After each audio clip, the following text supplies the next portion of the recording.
Are you prepared to do your financial report? Yes, Okay. okay, and I think this, maybe. I'm gonna head over there. We're gonna try the microphone. All of you know, we're gonna stay out. And we're all the staff stay out, and doing our vote for quite a few years, and that's really done great.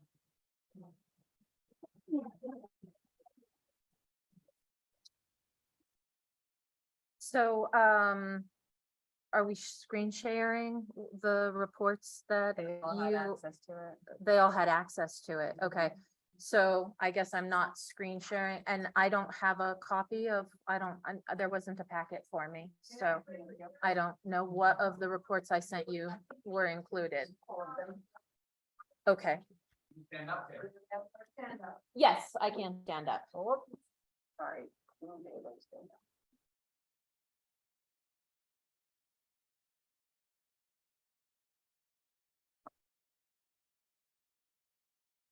I've been on a board with a handful of people in this room. And I think people know that I have strong opinions.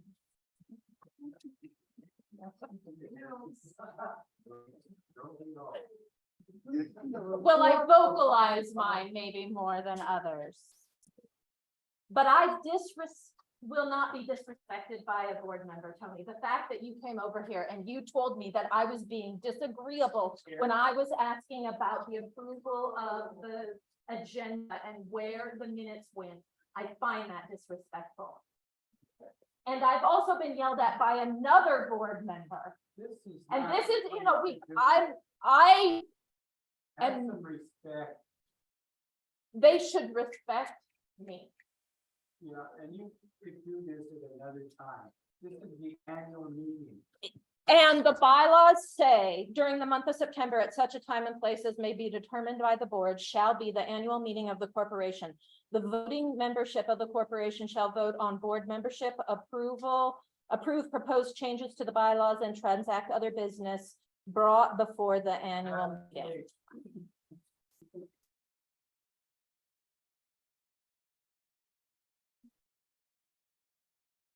Now, let me just add what Kate just said.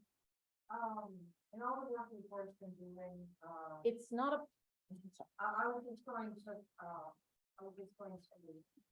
follow up with that support, is that we created communication agreement. And, took us a long time to hammer them out. And therefore, we're gonna do 3 layers of communication agreement, but we seem to be efficient. And, it was in the board, how we talk with each other in the board. It's also the board discussing with board staff. And then it was board community, staff and board community. So in that, what Taya just said is that respect is such an important aspect. If we're this incredible community and we all are like, really behind aspects of the community and the community in general, the whole thing and making it work. But communicating, with respect, we'll have copies of those and we usually start a meeting with reading a portion of them. But anyway, it's just following up on that thing.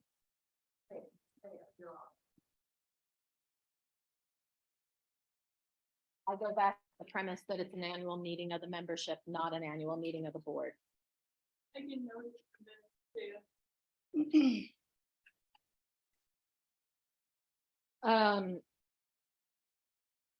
So, I'm not quite sure what order these things are in the packet. What I wanted to look at first was the budget versus actual. Which is one that has lots of different columns. It's called a budget to actual. It's got 4 columns across it.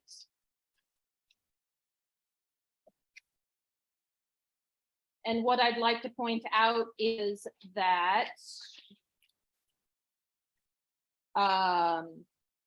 income seems to be on the backside of expenses, so keep turning once you find it. And we can look at income. Most often, people are curious about what our total income was. As you can see, Rachel did fundraising that was over the budget. She put a budget in place at the beginning of 2022, July 1, 2022. The board approved it, and she successfully met those budgetary income goals.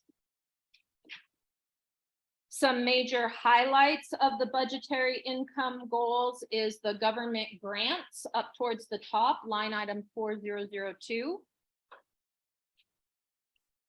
It says it's $197,000, but really it was $206,000 that we received through Rio Arriba County, strictly for the renovations on the community center. It's just the other $10,000 falls in a different fiscal year. Everybody can look at how the different library service programs happened. We had some other money coming in from the building for more renovations on the building fund. A particular donor plus one community member for that extra $100. Thank you, that one community member. You know who you are. And the Fiestas de Santa Rosa, you'll notice that nothing was budgeted because, because of COVID, we just didn't have anything. So you have the Fiestas de Santa Rosa, and I'm sure the different programs will talk about their different things. The co-op continues to support the library greatly with $28,500 this last year. Thank you, Kelly.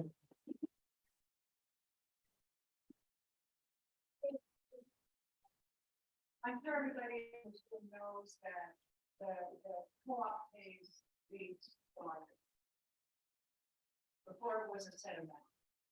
Then negotiating with the directors of the co-op, we figured out a percentage was more fair. When the co-op wasn't doing as well, the library got less. When the co-op was doing better, fabulous, then the library got more. So that was the original agreement. Actually, I found that dynamic when I was on the co-op board. That was the original rental agreement through the co-op that the board and the two boards negotiated. But yeah. So. Yeah. Thank you. Sorry. Sure. And then we have expenses. And, we have our typical expenses, the books, the videos, rent, occupancy. Labor is our biggest expense. We have both contracted laborers and payroll personnel. And at the end of it, which we go to page 3 of all of this, you can see that we came in under budget, but that's because the expenses were more than anticipated, but we still had a net overall gain. And you have to remember that this is for a snapshot fixed to July 1 to June 30. And so the actual numbers for net gains or loss ebb and flow depending on what snapshot you're looking at. But the different grants, so then there's an actual profit and loss for this current year so that people can look at the profit and loss for the current year. And yeah. And then the balance sheet that ends on June 30th, you will notice the balance sheet says that our current assets are $120,000. That does not accurately reflect all of June 30th numbers. Oh, that one's for September 18. The balance sheet for June 30th shows us at a little over $1 million. Okay. And that does not accurately reflect things. Some things that are missing from that balance sheet are the fact that, again, more expenses, the largest, besides payroll, the largest expense we have going out were the renovations to the community center. And some of those final payments hit in the current fiscal year rather than the prior fiscal year. And so we also have reports that are dated from July 1 through September 18, which was the last day that I did accounting. And then the other thing that hasn't been completed yet on the balance sheet is accurate depreciation figures. I'm still working on those numbers in preparing the 990. And so the balance sheet will change slightly. But as of September 18th, in the bank account, just for operating cash flow, we have $45,000, which is a good amount for the short term, and it is grant writing season. I'd just like to give a shout out to Rachel on her success on jumping into the directorship. She understood government contracting and procurement rules and regulations. She understood library. She understood, I'm not sure if she'd ever written a grant before, but she jumped in and was successful. Her success rate on grants was very high. She brought in money to the library to successfully sustain all of the programs, to continue payroll, to do the renovations and improve the community center, and work with the community on the master plan and stuff like that. There are other pages in here. Marcia specifically asked me to inform people about grants that were received. And so as per the 990, which is the annual tax return for the organization, I just included the donations that were greater than $5,000, 5,000 and up, equal to or greater than. And so you can peruse the ones through the years. The nonprofit, the granting community in general is changing after COVID. The first year of COVID, it was very flush. And as 2023 rolls around, the granting cycle is changing drastically. So yeah, we need to be successful in getting some grants. I don't know of any programs. I'm sure somebody else will speak to whatever kind of fundraising drives or whatever we have going forward. Okay, Darren is actually on and has some questions for the financials. So Darren, go ahead and unmute yourself and please ask your questions. Thanks, Rosalia. I have one question on the financials. The fiscal sponsor income, what activities comprise that amount? Okay, so fiscal. Can you repeat okay. the question? Yes. Thank you. So Darren is asking specifically about fiscal sponsor income and what does that entail exactly? So the library is a fiscal sponsor for a handful of organizations in the community. Neighborhood Watch, the Farmers Market, the Rural Library Initiative, right? NMRLI, Rural Library Initiative. And I'm stalling, Darren, because I'm looking for the actual line item in the report. So profit and loss, June June 2023, we have fiscal sponsor income of $4,800 odd dollars, which should correspond to a fiscal sponsor disbursement of $5,180. Now, it's not an exact match, again, because we're looking at a time stamp, July 1 to June 30th. So some things could have, some expenses could have been written, you know, in July of 2022, where the income may or may not come in until July of 2023. And so it wouldn't show up on this snapshot, but it's very close. It's within $1,000, which, you know, is pretty close for the amount of numbers that we're speaking here.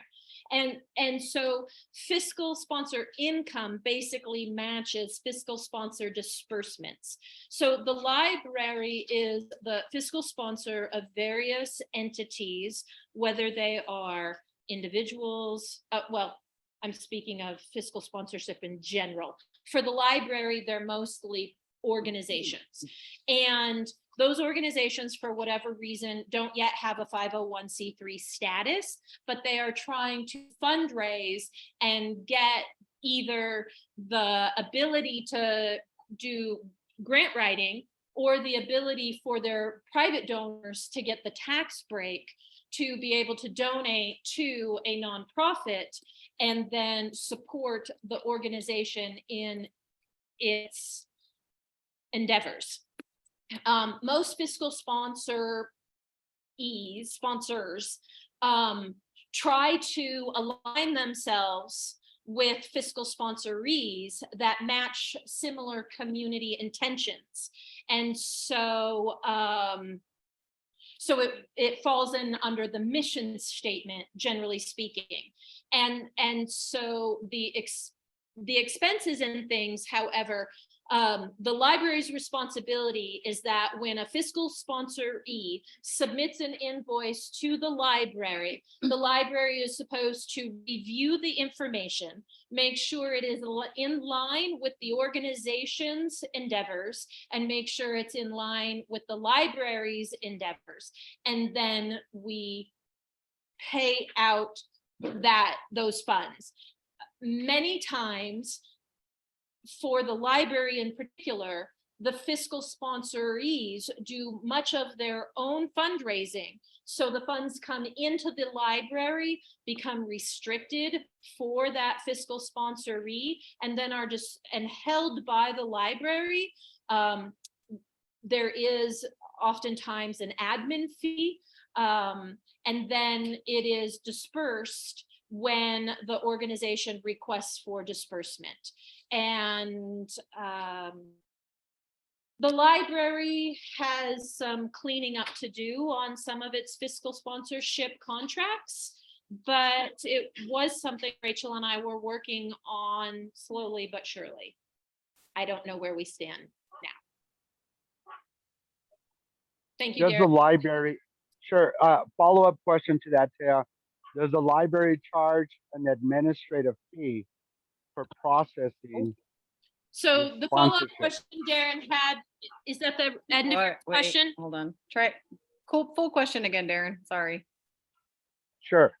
Does the library charge a administrative fee for processing that sponsorship?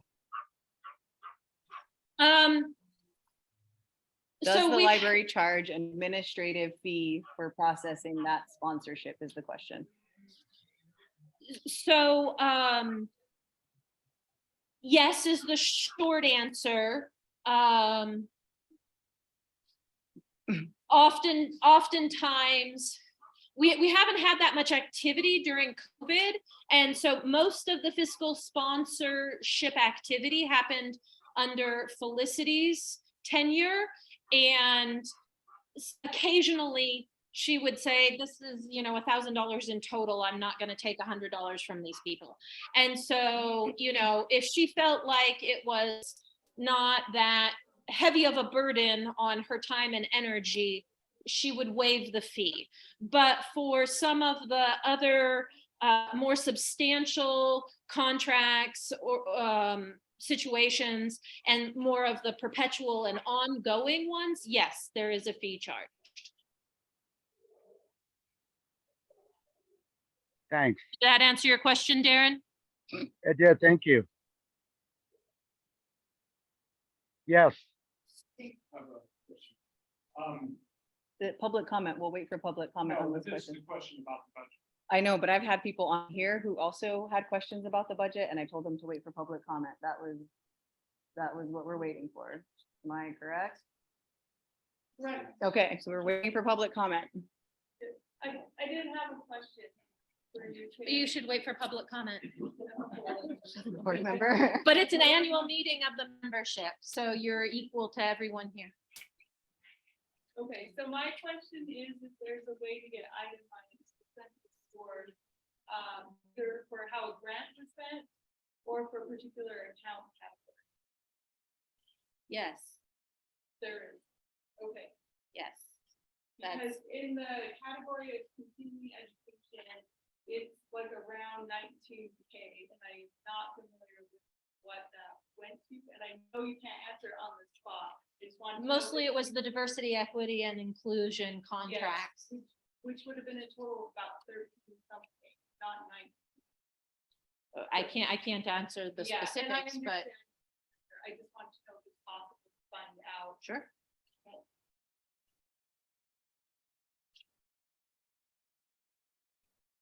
Sorry, people on Zoom, the question was if we could get itemized reports for fiscal sponsorship and grants. Any accounts. Any accounts. And the answer is yes. And so it looks like there's a discrepancy in some of these accounts, so we're gonna dig deeper into those accounts. I don't think she said that there was a discrepancy. She just noticed that there was more spending than she expected. That's not a discrepancy. More spending than expected, so we're gonna dig into those accounts.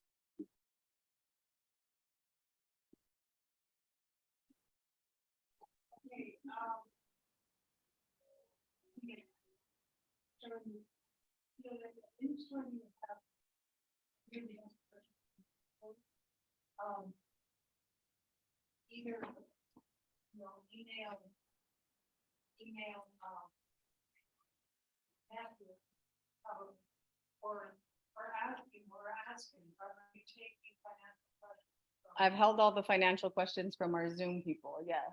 We've got a lot of, I have them down, I have them, there's a lot of questions regarding JSBA's financials, so And yeah. they're going to ask them, They wanna, I told them to wait for public comment because you that's, know, while we're in.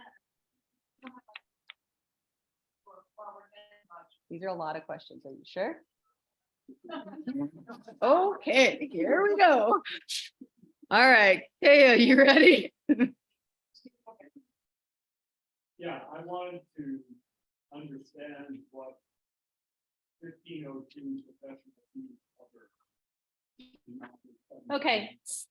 Steve's question is 1502 in the amount of other, And this is for June 30th report? and we are looking at the June, September September 18th 18th. report. And I'm gonna try and pull this up for you guys out here.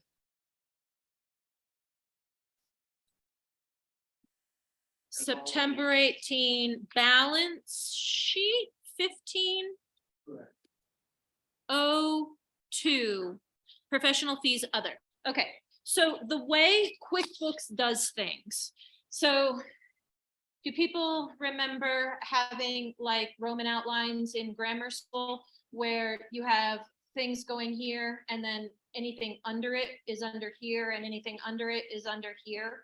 So 1502 is sort of what we would call like the mother category.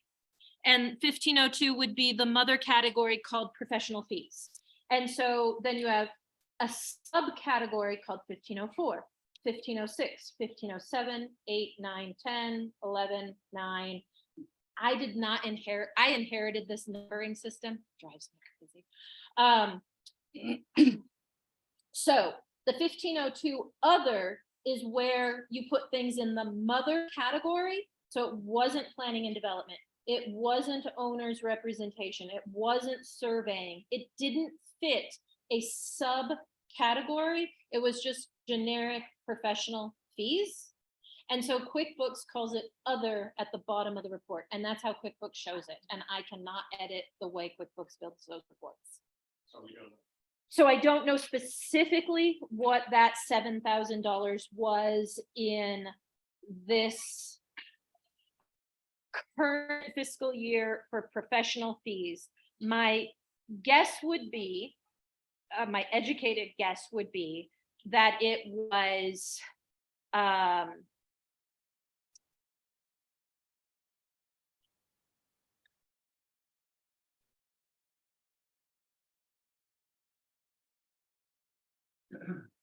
yeah, I'd have to look it up. I'm not gonna give an educated guess. I'd have to have the computer in front of me, which I'm happy to answer your question. I will write your question down and answer it.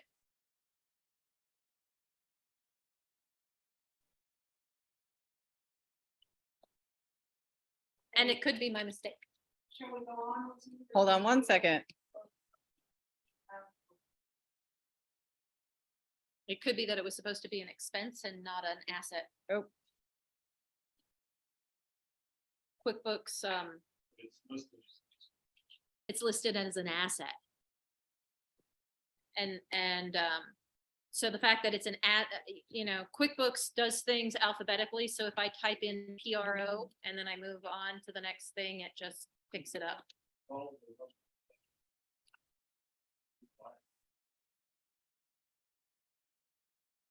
Yeah, so Okay, well, hold on. We're gonna let Mona ask her question now. are you just gonna read her verbal question or did you? Well, I'm seeing if she wants to unmute and ask herself. If not, I can go back up.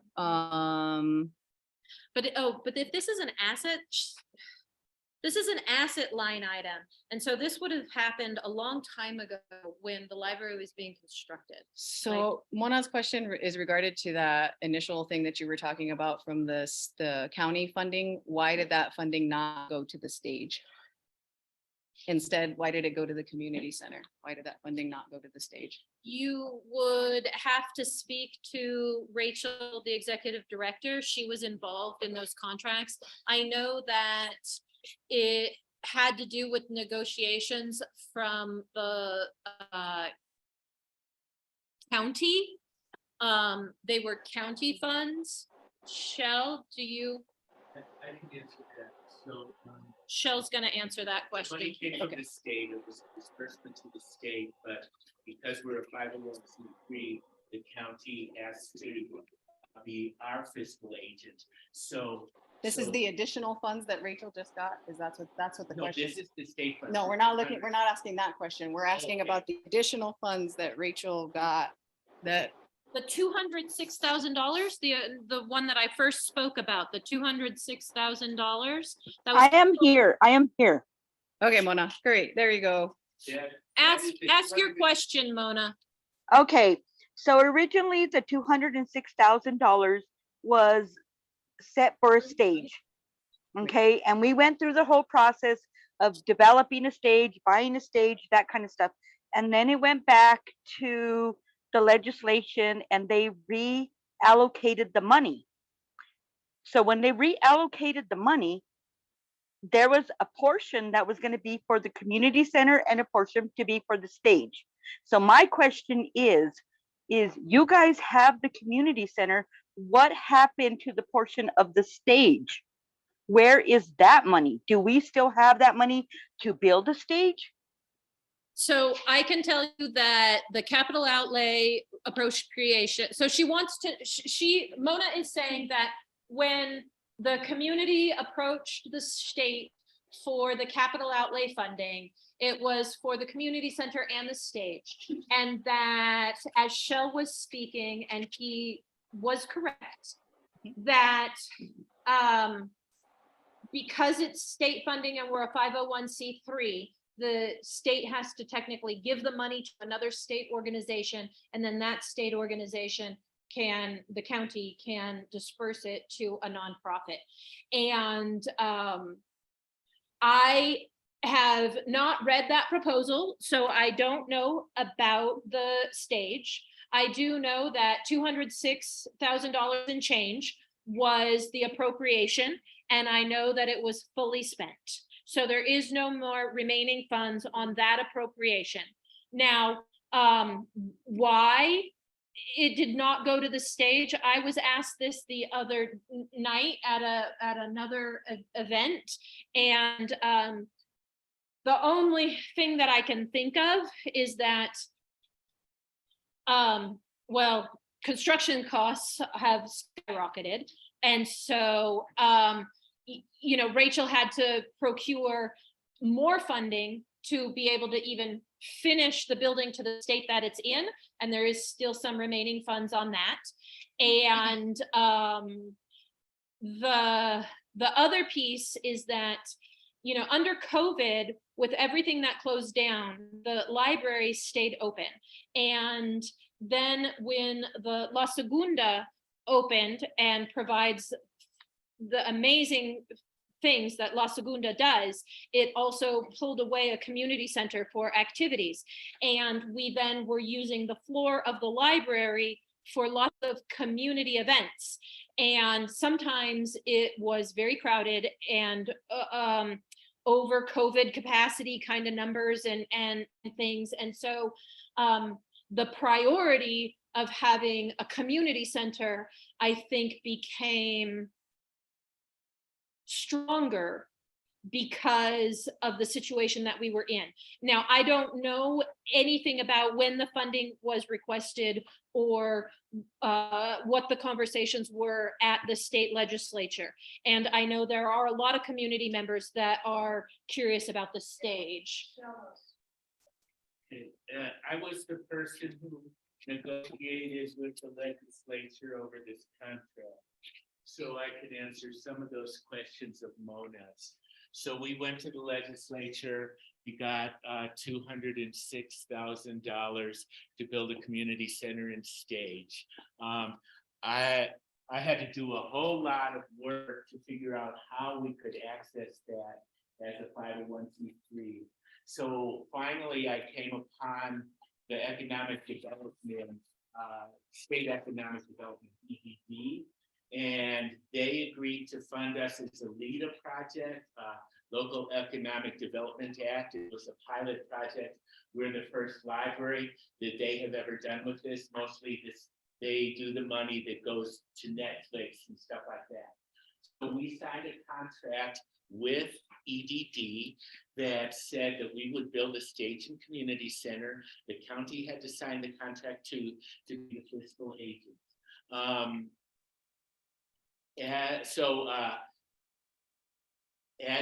As you said, construction prices went up, and I know that Rachel was talking to EDD. So our responsibility to EDD is to do programming.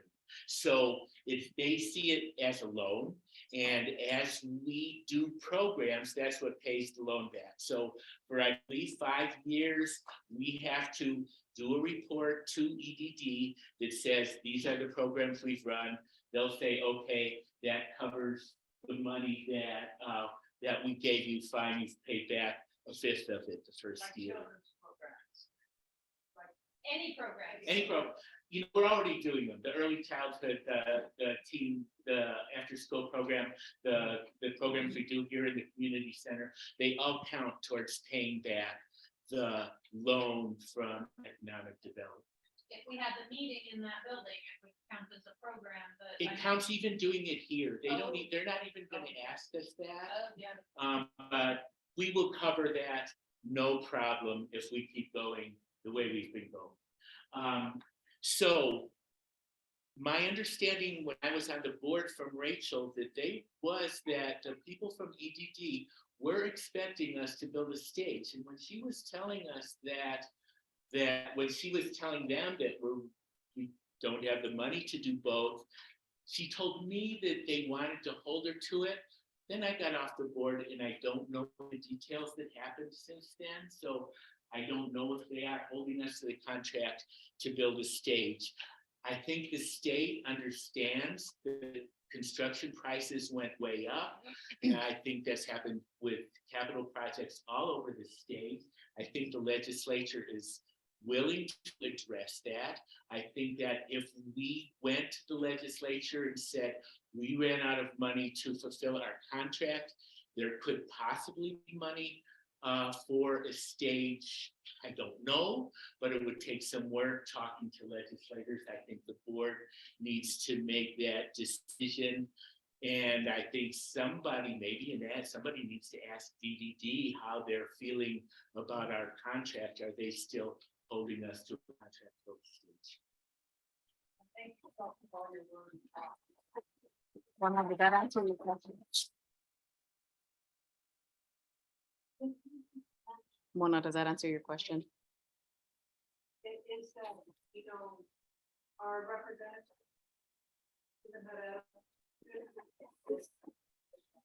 Gary or Gino. Senator Pete Perry, we had, Espanol. Richard Martinez, while he was still serving, Richard Martinez helped. So it takes a whole coalition of our representatives to get that kind of allocation of why we have the community center. I remember talking to Rachel as she was going through that about, we really needed the money to finish up and needed to raise more too, is that they requested, that they would like to see it. There's no money flowing through for now. So it's one of those things that we need to figure out other outlets, for getting a stage built and having community input on that. Okay. Thank you, Taya. The next agenda item was the community center, which kind of covered. It is. We have to open- approve the financials. Oh, we need to approve the financials? Yeah, I move to approve the financials as presented. I second. Board members, all in favor of approving the financials? Anybody deter? Okay, approved. Thank you, Darren, for reminding us.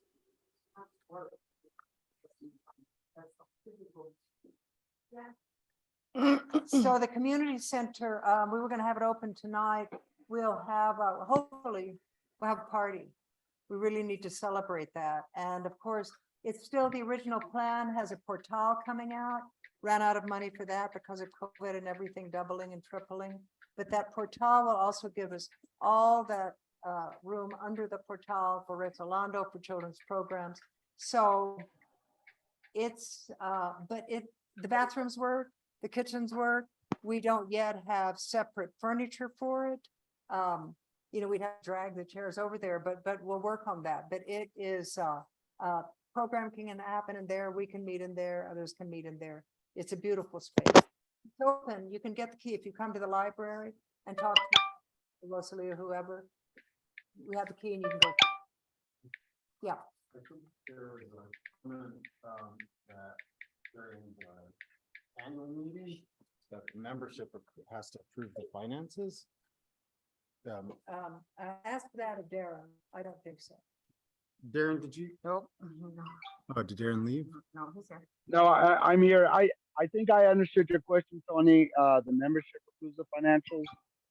This is deemed, even though it's a membership annual meeting, this is still a board of directors meeting as well. Okay. What did he say? It's That's still why we a had board- roll call Even though it's an annual membership Yeah. meeting, it's still a board of directors. and the meeting being called to order. The minute we called the meeting to order, it was a board meeting. Okay, so our next report is librarian's report, and that's Rosalia. She'll report on some programming too, I think.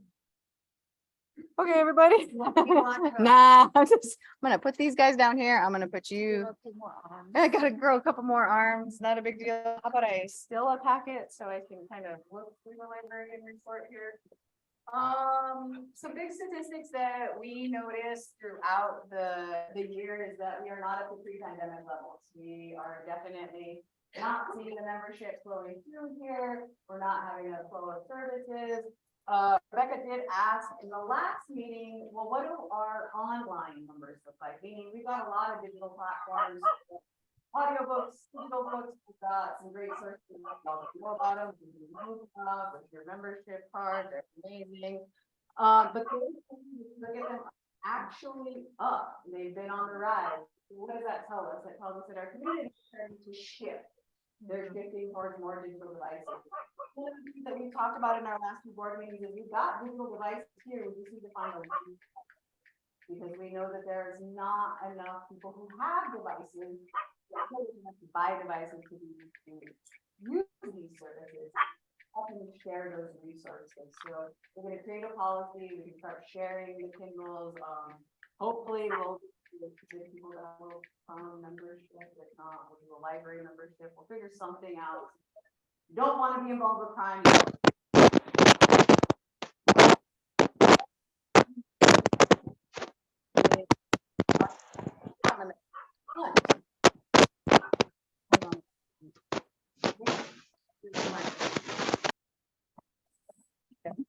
Okay.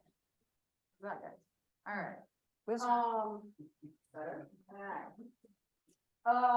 Other noteworthy programming information is, I'm gonna do a punt, because I don't do children's programming, I do library programming. And Kyle did all of our children's programming, so I'm gonna punt in that direction and. So, our after school program had 15 students signed up, and an average of attendance was 10 to 13 kids involved from Monday through Thursday. It was a very successful program. And we did it when I was the coordinator. It happened from August 2022 through May 2023. And the program was structured so the kids could experience extracurricular activities, like we went hiking, we did outside games. My background is in circus. I am an educator. I've been an educator for over 20 years now. Arts, circus, and early literacy as well.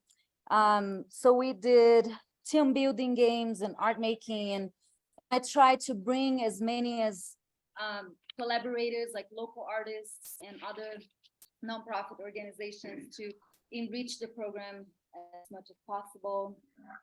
We also had some of our, collaborators were Coral and Wonders on Wheels and Santa Fe Folk Art Museum, Queen Bee Music Association. So the kids were having like a diversity of like activities every day. And we also had homework help.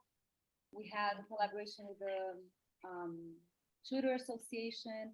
Jen was one of the tutors for the program, and we had great reviews from the parents. They were very happy that they didn't have to do homework with the kids. But also it felt like we were able, we were still feeling. It felt like that structure was helpful for the kids and the families in general. So we feel that the program was very successful until the end. And also the Caterpillar Club, we started with 3 families enrolled, and it ended up growing into 19 families enrolled. We didn't have 19 families every week here, but it was a good flow of families coming and going, and it was really wonderful. We had a volunteer, my husband, Michael Garcia, that was playing the music. So we were doing a duo of like playing along music and educational activities for early literacy. And that was very successful. We even took the program outside. We had a river day during the summer, and that was really wonderful. We had a little potluck, and we had a good attendance too. We had the programming and the sing along by the river with the kids, and it was a great success. And that was one of my suggestions too, that we brought the Caterpillar program to other communities and to other small libraries in our neighborhood, because some of our neighbor libraries don't have the access to these programs, especially the early literacy. So that was one of my passion goals, to make the Caterpillar program an outreach program as well. We definitely need to, discuss that and talk about that and see if that could be doable. We need money. We also, we collaborated with OT Casey Hinckley. She was offering 15 minutes, free 15-minute sessions to the families for Caterpillar program to help with the basics of brushing teeth or language, challenges or potty training. And that was really great too. The families were very, very happy to have that available to them. And yeah, basically the overall feedback that we had was they were very positive. Also, some of the families did express that we might need more help as far as staffing. It was me, the coordinator, an assistant, and we had the tutors, 2 tutors. And me and Rachel we were always talking about it, like the possibility of having a second assistant. Until 9. Because we felt that if we had a second assistant, we could even have more kids, participate in the program. We had to limit the program to 15 max. So I'm talking about after school, sorry. I jumped from Caterpillar to after school. Yeah, that's pretty much it. Summer reading. Summer reading, oh yeah, summer. And it continued. And it continues. Summer reading, so I suggested to Rachel that we could be a little different this year, instead of just the kids coming and signing up and reading the books and getting the little things that they get, the little medals things.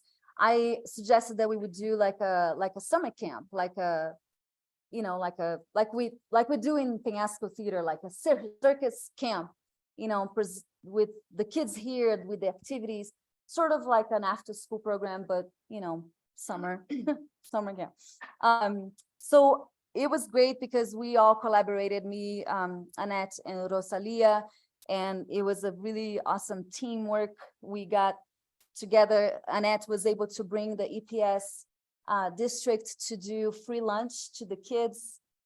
We also had some extra meals for some of the community members, and that was really wonderful to be able to do that, to have the library open for the kids and also for other community members to have the free lunch. And I'm lost. We had partners as well. That's my thing. I love partnering and collaborating. I think it's so important because it really brings diversity on teaching and different, aspects of education. We had the wildlife center that came and the kids had a contact with animals and, talked about them. And we had a lot of outside summer activities, games and hikes and all of that. So I tried to bring a little bit of the after school. It was pretty much an after school, but in the summer. We also offered a breakfast snack, and we were able to offer a snack after lunch. So they had 2 snacks and a full meal for the program. That was really, really great. And that's pretty much it. I think I am done now. Thank you.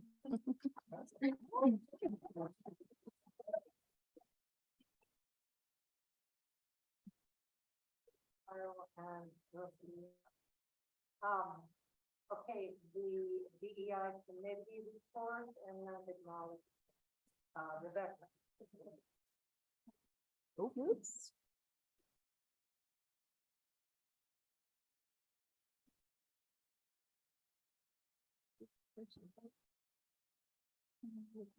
Sure. You'll just follow it and then you're at that. Okay. Sound okay? Sounds good. Okay, everybody. So DEI work, it should be JEDI work. So it's justice, diversity, equity, and inclusion. It's a short acronym that represents systemic change that is needed in order to create a community that believes uplifting the most marginalized people in the community is how we uplift all of humanity and all of our community.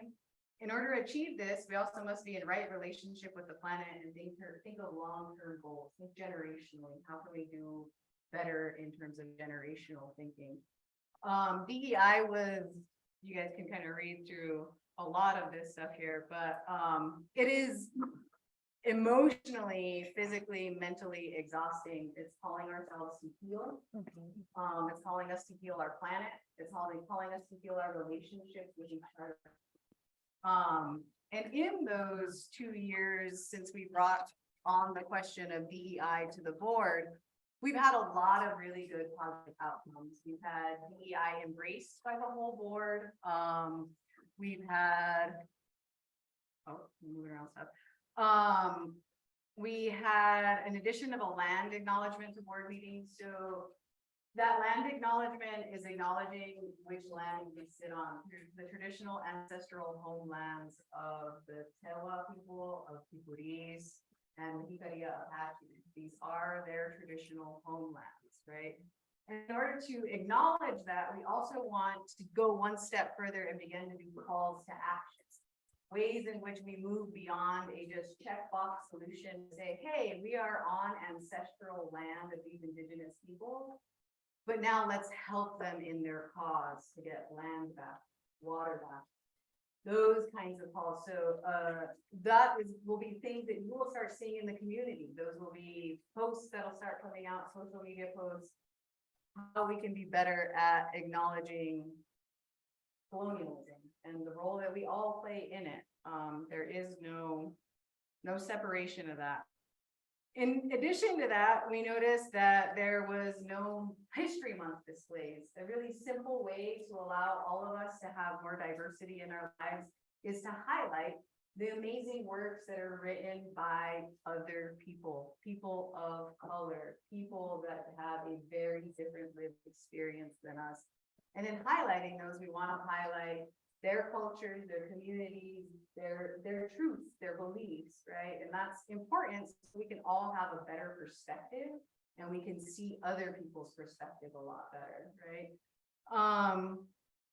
We've increased the number of books related to Jedi work. So if this sounds like healing work and deep social justice work is something that calls to you, we have a whole lot of sections here now that can help you begin the process of understanding what it means to decolonize ourselves, to decolonize our community, and to decolonize our planet, and how we can become in a right relationship with everyone, right? How do we become more inclusive? And I think I would like to kind of put it this way. I thought about it in like one simple term. I'm gonna give you guys a simple thing that I think all of us hopefully can relate to. Restroom. Right? Everyone goes to the bathroom.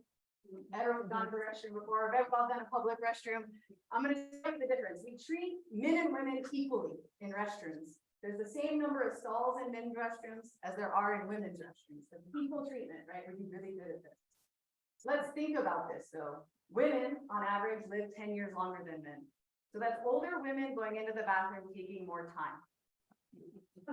Sorry, it's true, right? 2, menstruation. Women bleed. We have to change our sanitary pads. We have to change. There is necessary time in there. What's that going to do? More time, right? Often women go in with children. Well, what's that going to be?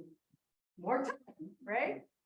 So if we treat everybody equally and give everybody the same number of stalls, well, we've given them the same equal access. But if you're a woman or a guy who's been observant, you know that your role as a man is you can walk into a restroom, go to the restroom, turn around, hopefully wash your hands, and walk right out, right? But there's usually a line outside that women's restroom. Why is that? Well, we treated everybody equally, but we didn't treat them equitably, right? So women need more stalls. The library has done a really great job of treating the community equally, but we haven't done a great job about treating the community equitably. And that's what we're trying to do.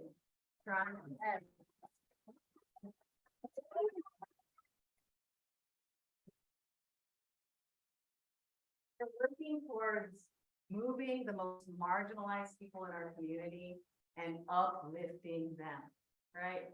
So I can think of a couple of quick things in here. ADA accessibility. If you don't know what that is, it's people who have trouble getting in and out of here. We haven't done a great job about being ADA accessible, right? That's just a really simple one. I watch people struggle getting through these doors in wheelchairs and rockers, and that is just not okay. We need to be better at being equitable to our community. And that's what Jedi work is.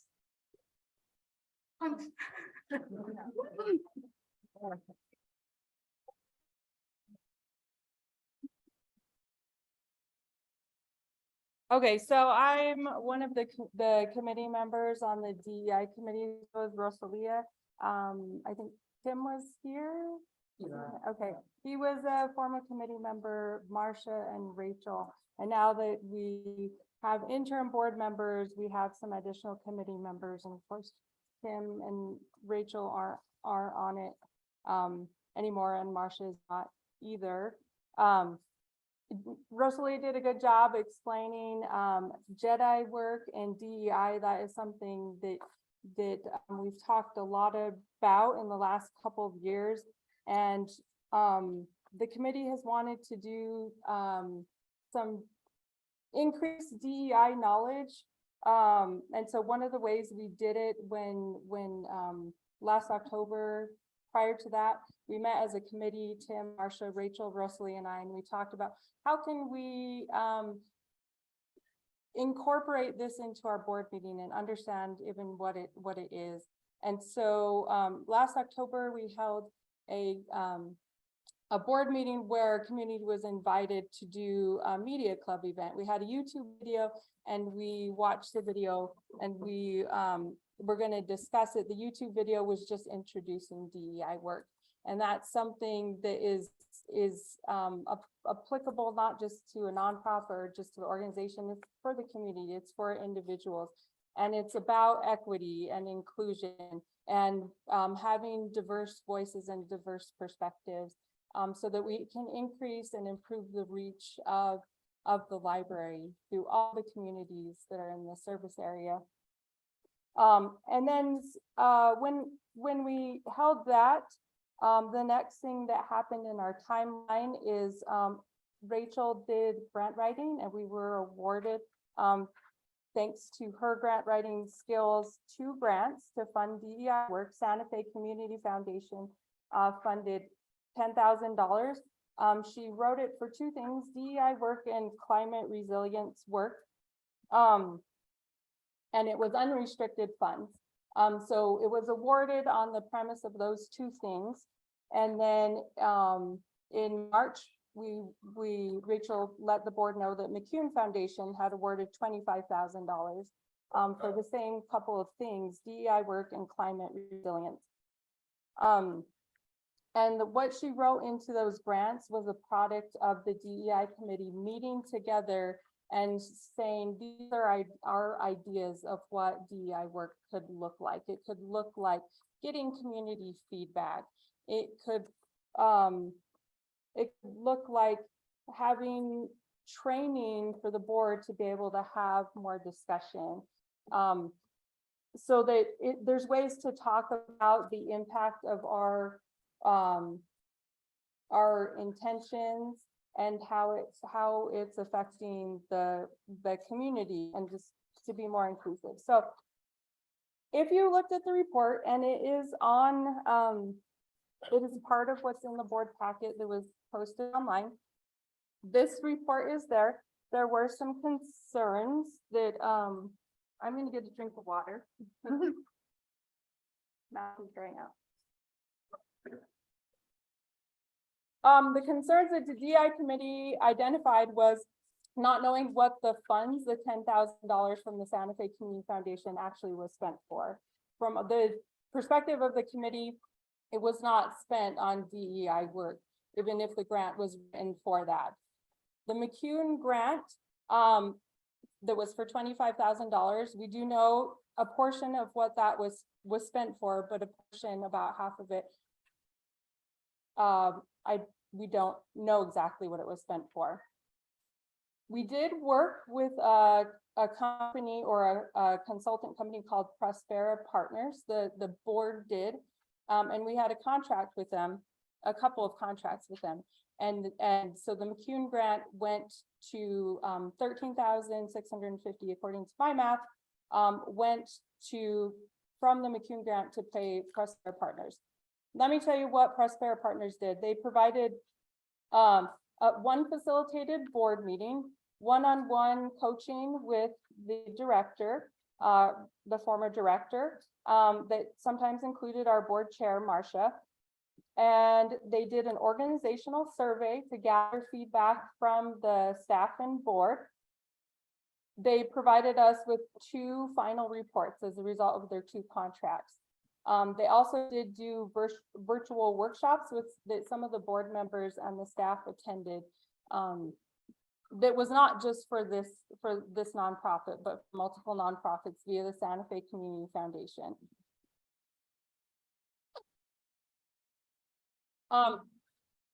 What we felt as a committee was that Prospera did not provide DEI work. Their work was focused on a traditional model of leadership that was not through a DEI lens and did not improve the sense of safety for POC, people of color, or bring about organizational change.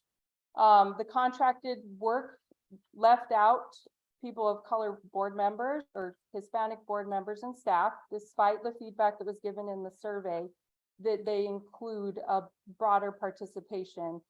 And it was felt that these 2 grants, Santa Fe Community Foundation and McCune grant, were awarded because of proposed DEI work. This is a big thing that is happening all over, and it's considered very sexy when it comes to grant foundations and they want to fund it. And that's how this money came in, but that's not what the money was used for. Some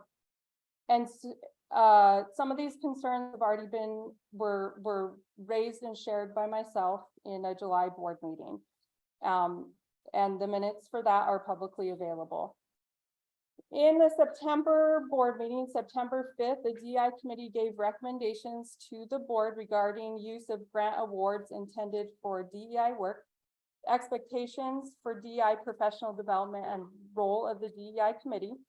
At that time, the board did approve for the DEI committee to seek a contract proposal from a DEI consultant by the name of Dr. Everett Hill to do DEI work with the board and staff. And to allocate money in the budget, the annual budget that we were approving, to go towards this work using the remaining McCune funds. Let's see. Okay, so there's questions about how the money was used. I think I've already covered that. So the last thing I want to say is that the DEI committee is very excited about having incoming board members to join on the DEI journey. This is a tool, DEI, diversity, equity, and inclusion. I kept saying DEI. I know Rosalie said JEDI. That this is a tool that helps us be able to listen to the community and provide services for the broader community. And I think that the question we ask is, why don't we have more people coming into the library? Why don't we have a broader cross-section of the community using the library? But I think the bigger question is, how is the library relevant to a bigger cross-section of the community? Like, how are we saying, what can we provide to you that is useful to you, that's relevant to you, that's meaningful to you? And that's how I see the DEI work of this committee. And Rosalie is going to finish this up.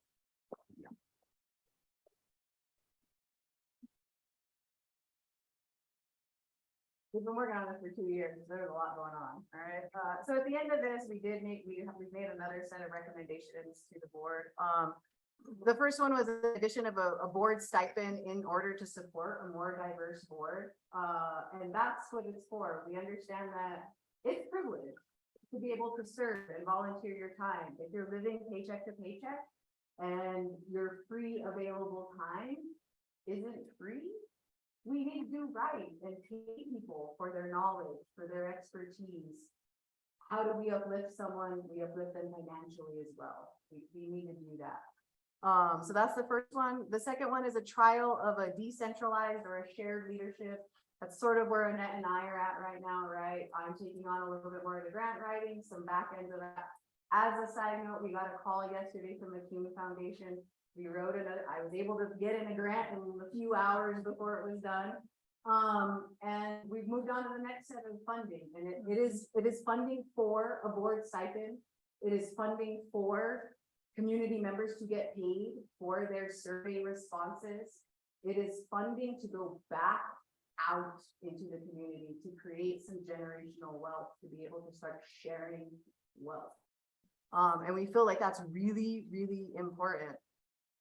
Things that will be coming up, a land acknowledgement, along with more social media posts related to DEI work, prominent displays relating DEI work and materials, and more direct community conversations. The one thing that I would like to say about every one of these board members that are here present and online, when they came to their first meetings to come on, they all agreed that they would be willing to put boots on the ground and go knocking on doors to create that community connection. That's pretty impactful. You got these people who are volunteering in their community and willing to walk and talk and knock on neighbors' doors to ask each and every one of you, how can we serve you? That's impressive. And I think they need a round of applause for that.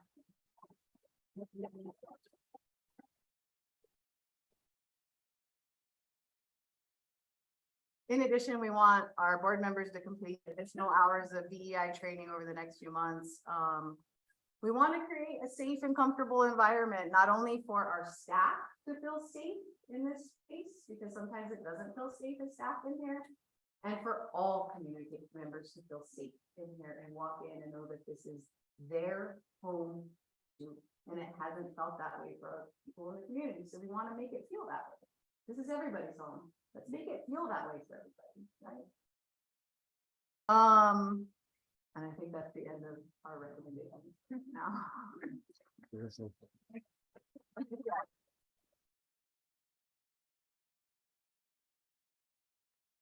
Hey, Rosalia, I just a comment about the board stipends. As an outgoing board member, two comments.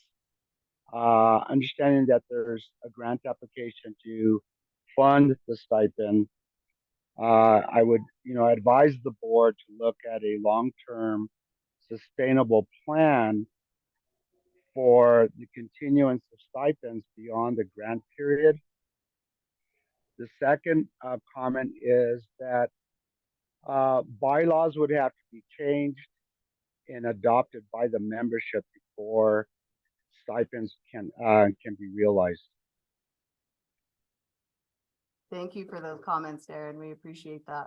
Did you guys hear or do you want it to be repeated? Okay, so Darren's first comment was in order for stipends to be something that can be passed out, the bylaws need to be changed, and then it goes to a vote to the membership board, so that would punch back to you guys.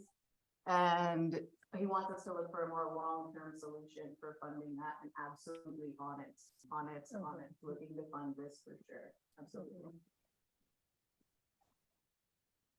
Okay, thank you. Let's We see, have some Carol. we have some questions that we. Oh, there's.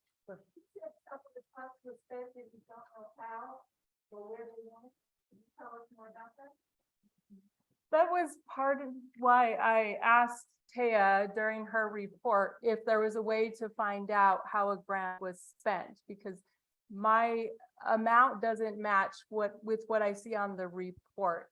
And so it's a matter of getting the information. Yeah, do you have anything else to say? I'd have to look in the books. And I'd for have to look at the actual. for everyone on Zoom, that was a question This is the about first I've heard of it. the the financials being off. Another question? No, that was it, okay. Thank you. Our next report Aaron's is giving on from the the- Expo Rural Library Initiative. So, yeah, I have lots of stuff to say, but I want to make it quick because I think we get to go to the community input. With Senator Pino, and we started in 2019 a rural library endowment for 5 rural libraries in the state. The idea is to have $1 million endowment for each of the 55 rural libraries. The idea came to me from working with the rail libraries. If you guys don't know what rail libraries are, they're the 501c3 libraries in Dorado County. It's us, Vallecito, Pablito, Truchas, and Attitude. So we had a coalition for 27, 28 years. And it became obvious to me that everybody's problem was that we're all 501c3s, we don't have sufficient funding. So I went to the legislature to try to get this endowment. The first few years, there was just $1 million in it. Can we bring the microphone to you? I just Oh. saw that on it. Sorry. Sorry. We're at 44%, we got this. Okay, we should be getting, do you want me to hold it? Sure. Oh, we should be getting somewhere between $2,600 and $5,600 this year. It really should be $5,600. Next year, it'll be based on 12 million. So each library should get about $10,000. The following year, it'll be based on 27 million. So each library should get about $22,000. Our goal is to get $27 million more this year, which would bring it up to 55 million for each library. That means that each library would get about $45,000 a year. These are all rural libraries in towns under 3,000. So Right, no. and the earnings, 5% of the earnings can be spent.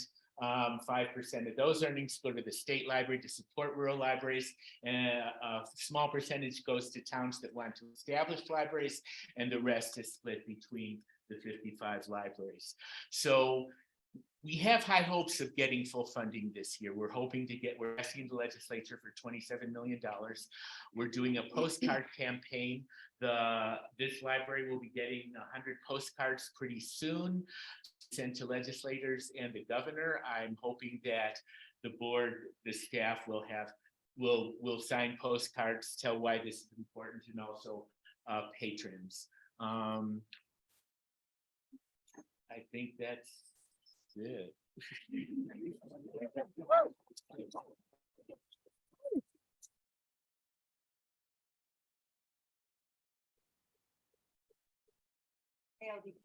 Chuck. Oh, Okay, hi, everybody. So the library owns a radio station, KLDK LP. It was established in Clark. When did you guys start KLDK? December 2005. 2005. I came to town in 2011, and unfortunately at that time the radio station had pretty much gone silent due to equipment problems and people not having enough time to keep it going. Anyway, so we nursed it back to health.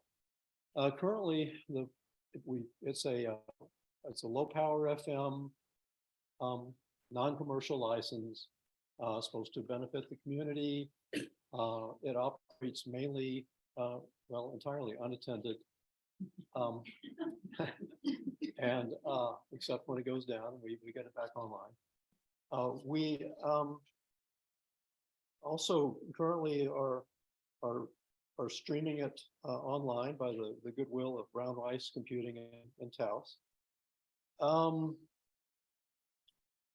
Like I say, it's pretty much unattended. The computer by some scripts that I've written, rebuild playlists for the following day, every night. It just kind of keeps itself going. It downloads programs. We download and play Democracy Now, Alternative Radio, Radio EcoShock, Economic Update, Pioneer Radio, Children's Hour, Yale's Climate Connections, Green News Report. There's a radio drama that we get called Barnaby Jones. Anyway, several times a week, live DJs come in and play music. So most of what we're doing is actually music. The music is stuff that people involved with the station have put onto the station computer over the years. So it kind of reflects the taste of those who have shown up. And that's kind of the way the radio station is. It's if people have shown up, then they've made a contribution. Anyway, several times a week, live DJs come in. Currently, Mickey Hale, Nelson Rhodes, Archie Tafoya, Livingston Woods, Maddie Brown. Hannah Abe and a friend were doing a show. Juliana Ford. Okay, I think they've stopped doing that. We're going off to school. Anyway, I do most technical things. Nelson Rhodes is really contributing a lot on the program management at this point. Everything's by volunteers. We have some challenges. Always interested in new programming, particularly local. We don't have the bandwidth to go in and create shows. If anybody wants to make shows, talk to us. If anybody wants to DJ, run a show of any kind, it could be public information, could be just, discussion of anything. At one time we had an astronomy show by Lee Mesabov, and very unfortunately lost him. But anything, it's our radio station, and I think it could be way more than it is. We talked a lot of times about doing weekly or something show on home. And if anybody is interested in taking part in that or helping us to spearhead that, it's something that we've had the idea of for a long time, but don't necessarily have enough manpower behind it to really start it up. Oh, I'm from the Carnelian Center Board, and we're thinking about doing a radio program if we can get it together. She really sold.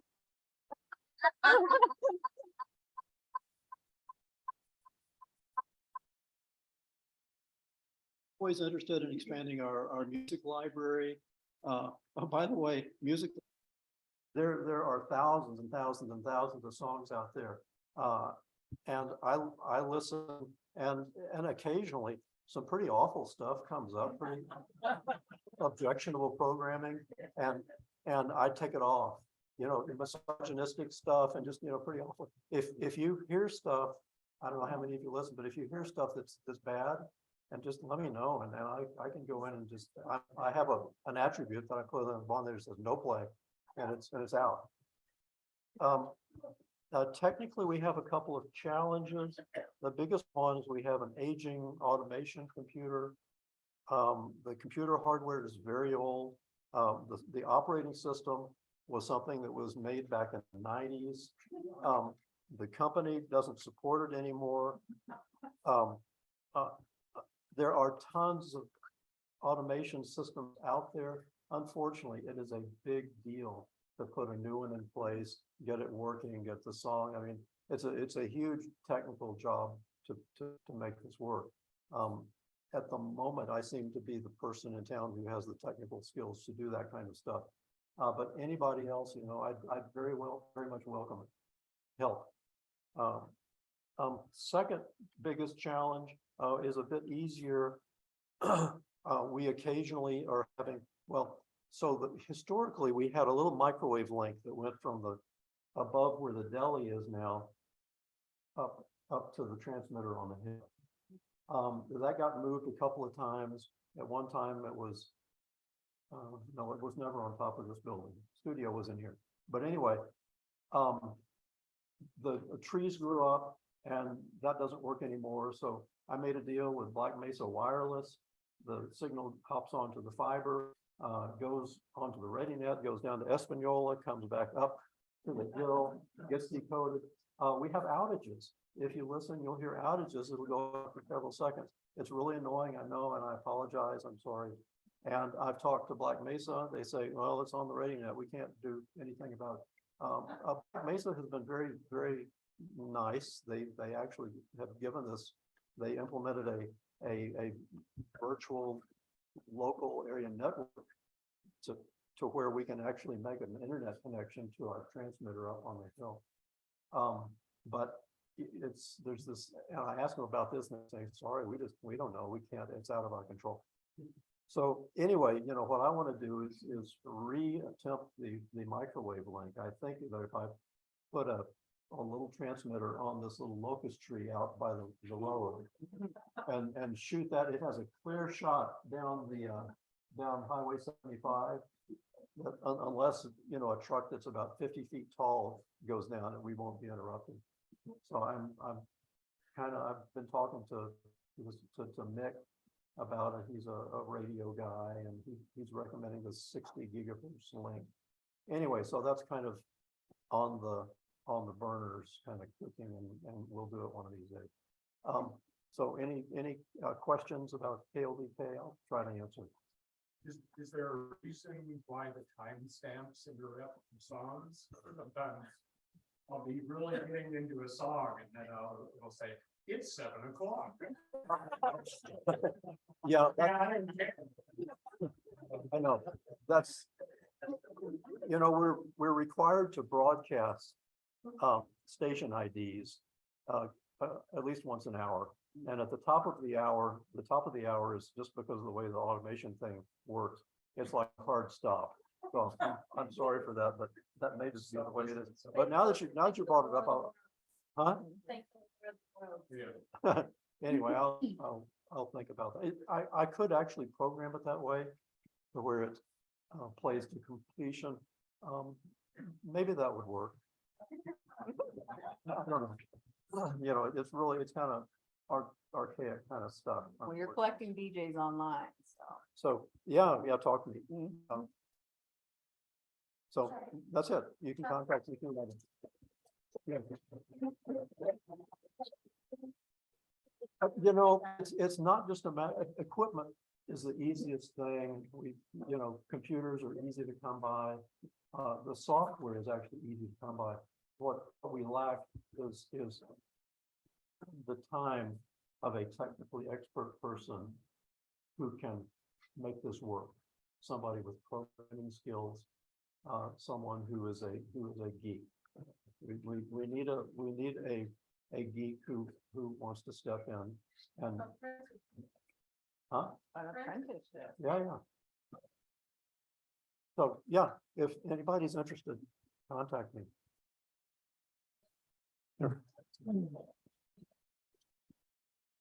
We're going next. Wait. Co-op. Hi, I'm going to give this quick report that I wrote. Sure. Knowing that I was supposed to complete report on the expansion, so I'll add a little about the expansion. A few things have happened in the last couple of weeks. Since 2005, the co-op has been partnering with the Embudo Valley Library and Community Center to create a space that provides healthy food to the greater Embudo community. We've grown from 500 square feet of rented space to utilize the entire 2,000 square foot building since then.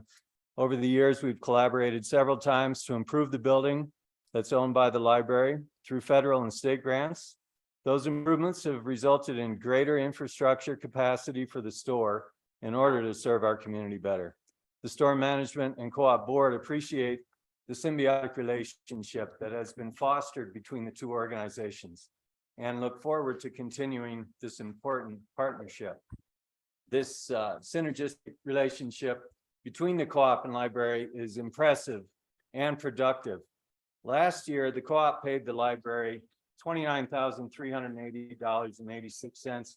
It's a little bit more than it says in your thing because we also pay some rental for storage unit. So that is beyond our 2%. It represents 2% of the total sales of the co-op. That's what we pay to the library. In addition, we've invested $2,836.92 in building improvements and repairs.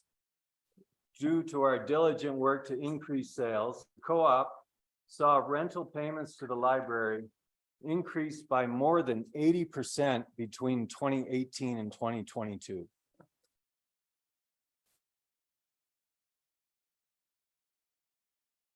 The benefits are clear. More people shopping at the co-op means more income for the library, better food diversity for the community, and a greater impact on our local economy, including the library. Together, the co-op and library have improved the building through investment and many development grants, providing a vital service to our community. When the co-op opened in 2005, the building did not have running water or a septic system for wastewater. Most recently, through the work of the co-op board management, we received a grant totaling more than $200,000 awarded by the USDA, and will be that amount will be invested into property development of the library's building. In the coming months, we'll be utilizing this new grant to add an additional 1,000 square feet of utility space to the building, which will increase our sales space and allow more efficient receiving and backstock space so the co-op can better serve its members and customers. This investment in the library campus will contribute to the library's master plan, which was developed pre-pandemic, and is a good example of how the library and the co-op working together can benefit both organizations, providing a better life for the people who live here. We at the co-op are committed to our partnership with the library and look forward to maximizing every opportunity to improve service to the people who use these vital community resources. I can think of no other town this size in northern New Mexico that enjoys the many benefits that our partnership provides. And I believe that our continued cooperation and collaboration is an example worth recognizing and celebrating as an effective way that people can work together to improve the life of their community. We'd like to thank the Embudo Valley Library and Community Center for being such a dependable and valuable partner.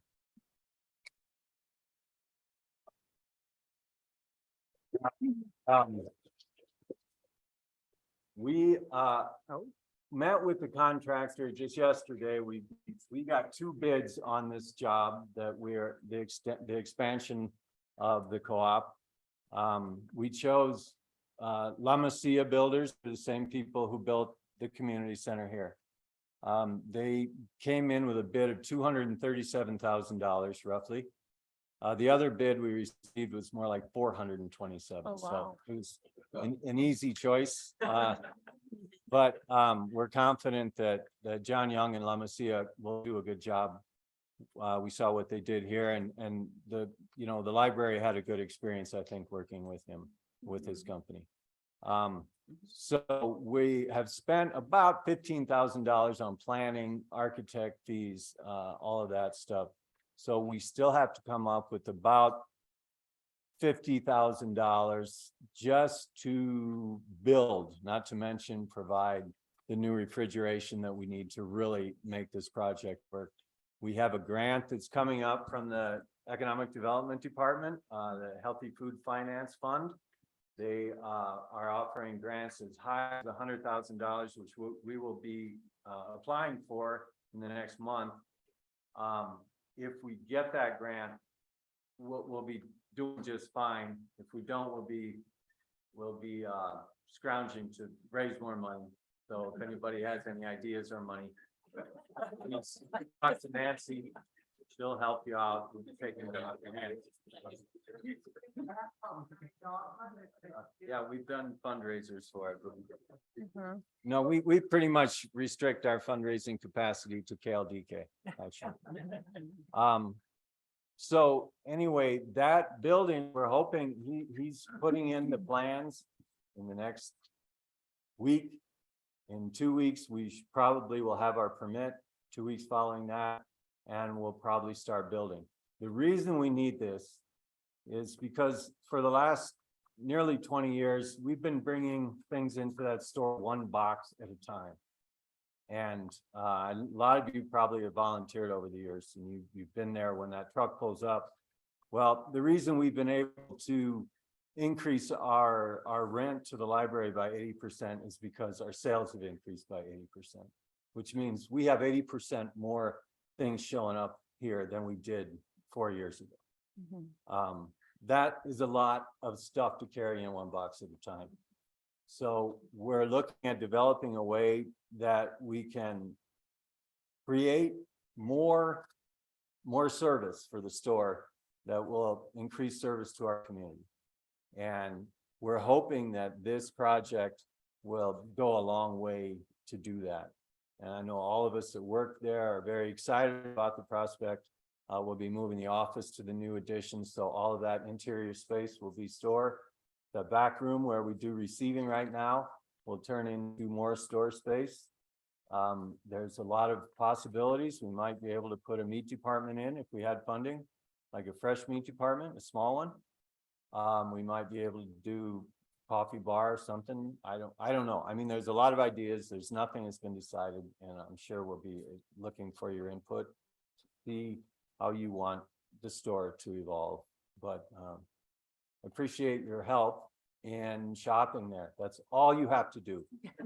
Seriously. And that is a serious thing. If you want our rent to increase to the library, shop at the co-op. That is the only way you will see an in that. And shop at the co-op, the better pricing we will get. It's a volume thing, you know. If we do twice as much volume, our margin isn't as high. We can lower margins, which makes prices better. We can get better deals as we get larger purchases. So I can't tell you enough. If there's any part of your grocery shopping you can do at the co-op, do it. It helps the library. We won't be able to pay more than 2% ever. I just want to make that clear. And that's the real deal. We have a limited amount of money. 2% is 2% of $1 million is a lot more than 2% of 700,000. So if we can get $2 million sales, right now we're selling about 1.3 million a year. If we can put it up to 2 million, the library will show huge benefits, and it goes to the, goes to all kinds of programming. So shop at the co-op, the library will succeed. Thank you. Report to the library so it goes with the minutes. Yeah, I did. Did you get mine? You send it to me. Yeah. Appreciate that. Yeah, sure. All right, I can leave a copy. I have it here too. Thanks, Bob. Sure. Okay. La Segunda, the last two reports, and that is gonna cover La Segunda and the fiestas. Okay. So last month in August, we generally go by month. We brought in $3,958.95 into La Segunda. Out of that money, my salary is paid, as well as any other little expenses that we have within the store. Buying supplies, providing stuff to our volunteers that's needed in order for them to do what they need. So at the end of the net income that comes in is $1,855.69. So again, like Clark said, you shop La Segunda, more money comes to the library. So I just suggest that you continue to shop at La Segunda. And like Rachel mentioned, it's not just a thrift store, guys. It is a community program. We provide gift certificates to families in need to be able to come into the store and purchase the necessities that they need. Clothing, household goods, stuff like that. People just need to come in, communicate with us, tell us what the needs are. Right now, one of the big programs that we work with is the Spot in Penasco. They are our biggest entity that we provide supplies to. they're the ones where we're getting more requests of families in need. And we provide those, necessary items to them. If we have them, we provide them, okay?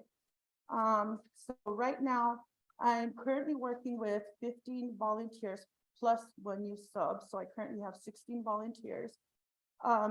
Donations have continued to roll in, and I do want to go back and say, out of those 16 volunteers that I currently have now, 8 of them have been with me for the 3 years that La Segunda has been open. So I just wanted to thank you. Because without those volunteers, La Segunda would not exist, you guys. So, you know, they have a very, very important role within that store. Right now, we are working on getting our winter clothing, shoes and stuff out. You know, this week was our sale week of summer clothes, you know, just trying to move that along. So we are getting prepared for the winter season. Right now, we're in the process of sending more coats up to Penasco to the Coats for Kids program. So far, we have donated up to 80 jackets to that program, which is a big amount. And I already mentioned the spa office. So right now, actually today, one of my volunteers is providing a sewing machine and fabric to the Fiber Arts Center. That's another place that we donate to. I also had a contract with Workforce Solutions in Santa Fe. Unfortunately, that kind of fell apart because the individual contact that I had there ended up leaving. The new contact that's there did not want to accept any of our donations. But I'm going to be researching and looking at our local offices, Taos, Espanola, and seeing if they're not interested. We were providing clothing for people to have to go to interviews, you know, proper clothing, business suits, business wear, in order for them to maintain their employment. So that I think is something that's really important that I want to continue to follow. Let's see.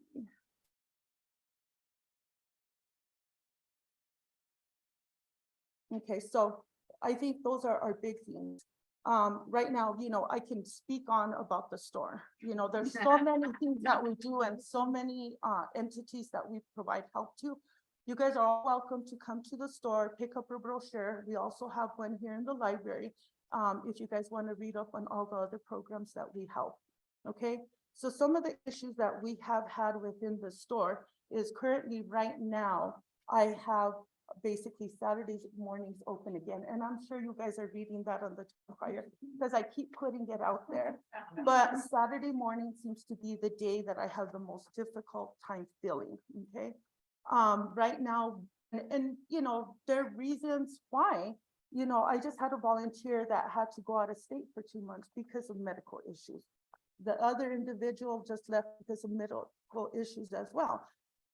The nice part about that is that these volunteers want to come back to us. So, you know, eventually, hopefully they will come back. I have had volunteers that had to leave for specific reasons and end up coming back to us. So I'm very proud of them for that. Another thing is we're not getting the quality of donations that we were getting before. I know in the beginning it was COVID, everybody was home, everybody was cleaning out their closets, blah, blah, blah. And now we're just not seeing those donations. So that's one issue. Another issue is we have patrons dropping off items that we cannot sell. And that becomes a big issue. Right now, one of the issues that we have is space. So when we get stuff that we can't even utilize, that takes up a big portion of our space, you guys. And that takes up a big part of my volunteers' time, as well as my volunteer time, to be able to go through those donations and be able to distribute them where they need to go. We do not believe in trash. There's a place for everything, you guys. There is a place. We just need to find where it needs to go. We need resources and we need manpower to be able to get it there, okay? And that's on La Segunda. Okay, so.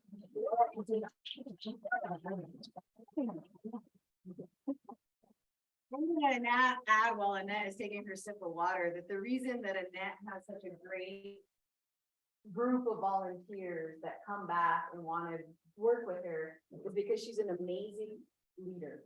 Yes. Right? That's just easy to see. She's easy to work with. She's understanding. She's an incredible leader. So yeah, people are gonna want to volunteer with her, and yes, we'll want to work with her.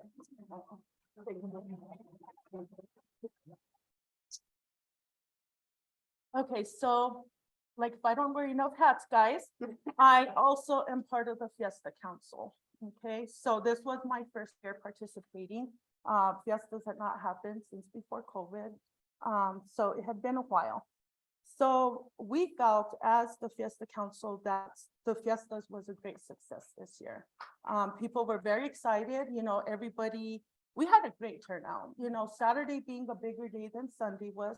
And generally we're used to it being the opposite way. But I think going on, you know, once we get the word out that Fiesta started again, that people will start coming in.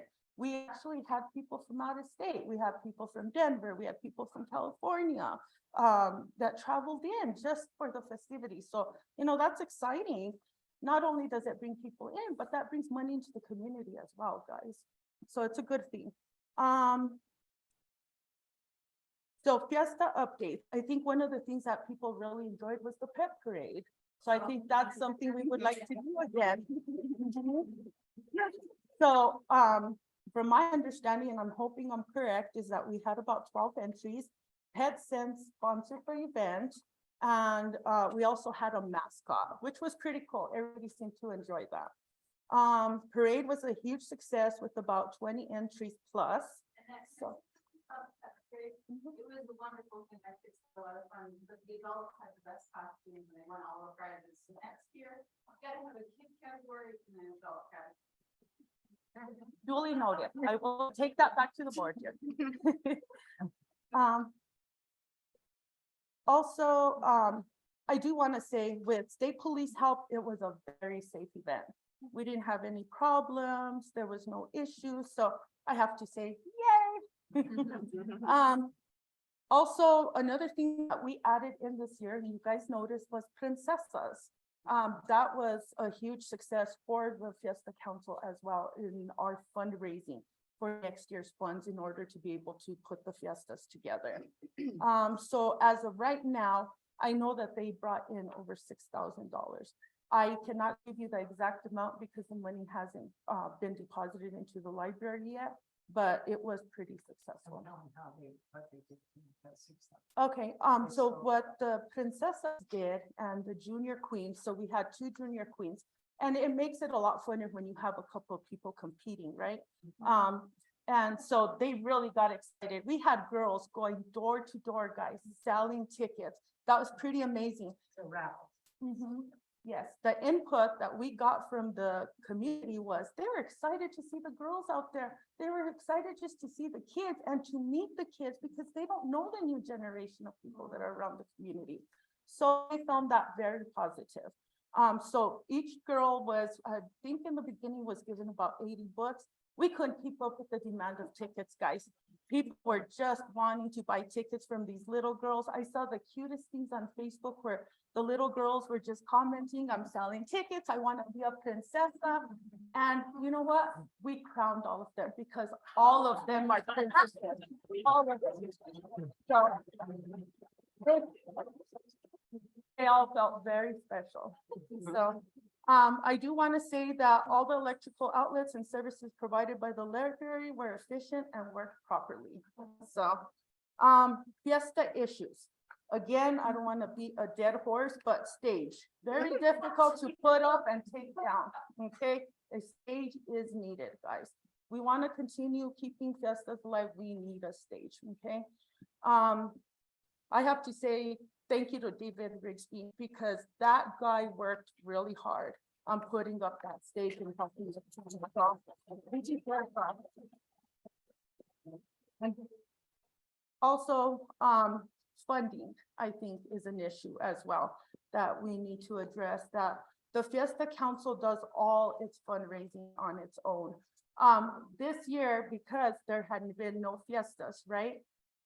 the Fiesta members, the Fiesta Council, out of their pockets, puts together the money in order to buy the supplies and the things that we do to put on the fiestas, okay? As far as like, when we did the fundraiser, you know what I mean? Luckily, you guys provided music, you know, Clark's band and stuff, they provided music. But the food and everything came out of our pockets. So we need to see how we can go ahead and help that, you know, and not have the Fiesta Council having to do that out of their own pockets. Another thing we're in need of is volunteers to put up and take down stage, as well as all the tents. I know that I didn't do it personally, but the other Fiesta Council members did. They asked for volunteers. We had 2 community members that showed up, and that was it. And so it was a lot of work. It was a lot of work.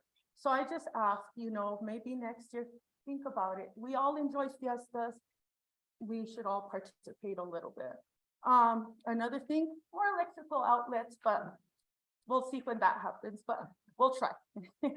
And that's my report for fiestas.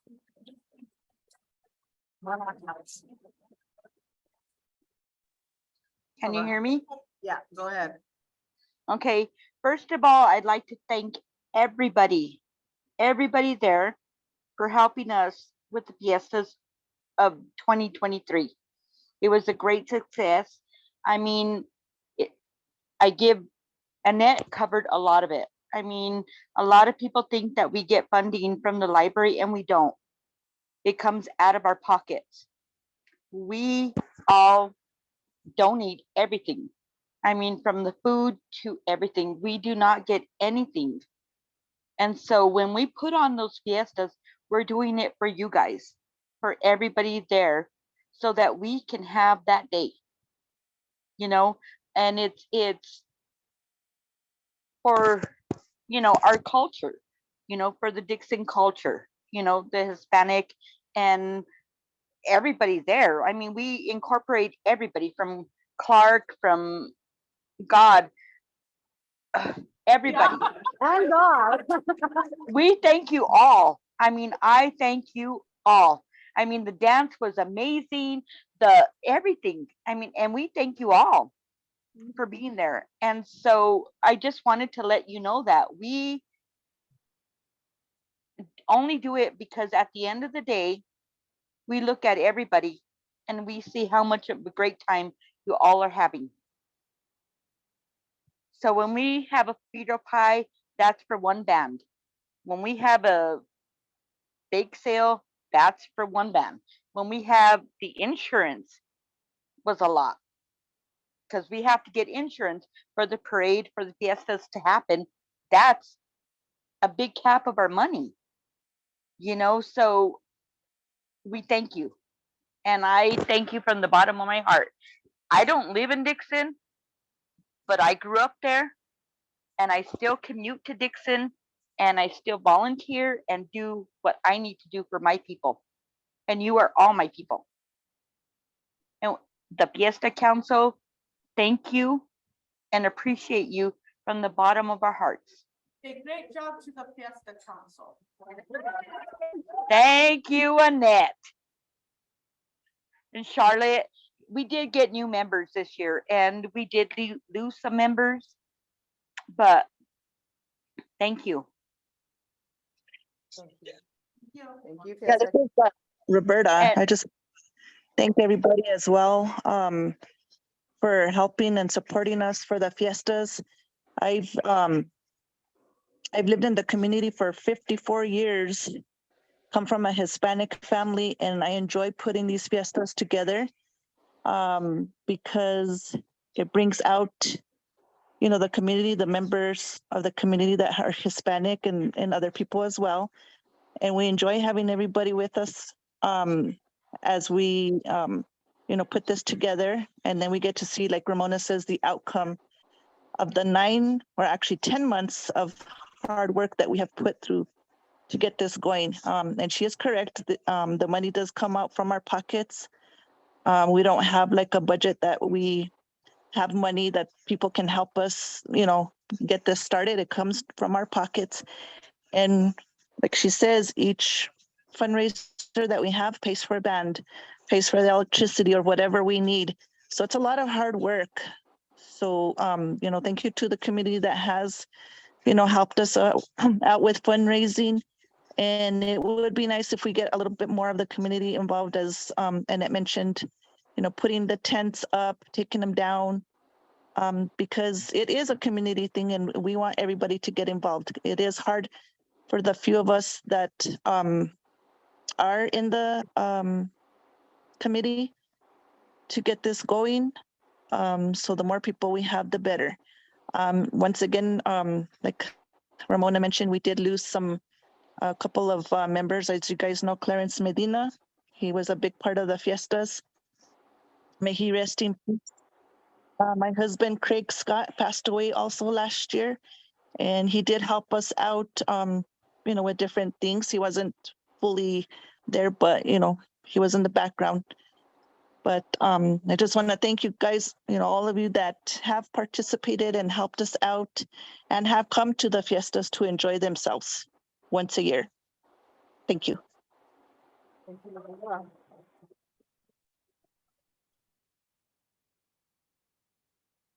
Okay, we're running behind time, but we'll have those of you who signed up who want to speak or who are still here. I think we're limiting it to 5 minutes. 5 minutes per person, and we expanded it to 30 minutes instead of 20 minutes. Yeah. So is it, what is the process? Do we? I'll call people up and then I'll keep track of time for you, Marcia. Okay, and then, I mean, as far as do they speak into the? Yeah, we're gonna Probably take people have to down come up. apparently. Okay. Net- Nick, Are you if you're keeping first on time? the list. I got here with some concerns over the chatter that was online that was going on. And I'll just, rather than address it publicly, I'll talk to the individuals that were involved in it and we'll go from there. Thank you. Oh. not me then. You. Robert? Oh. I'm working towards you, Robert. You work towards me, maybe? Okay. I'm working on it. I'm working on it.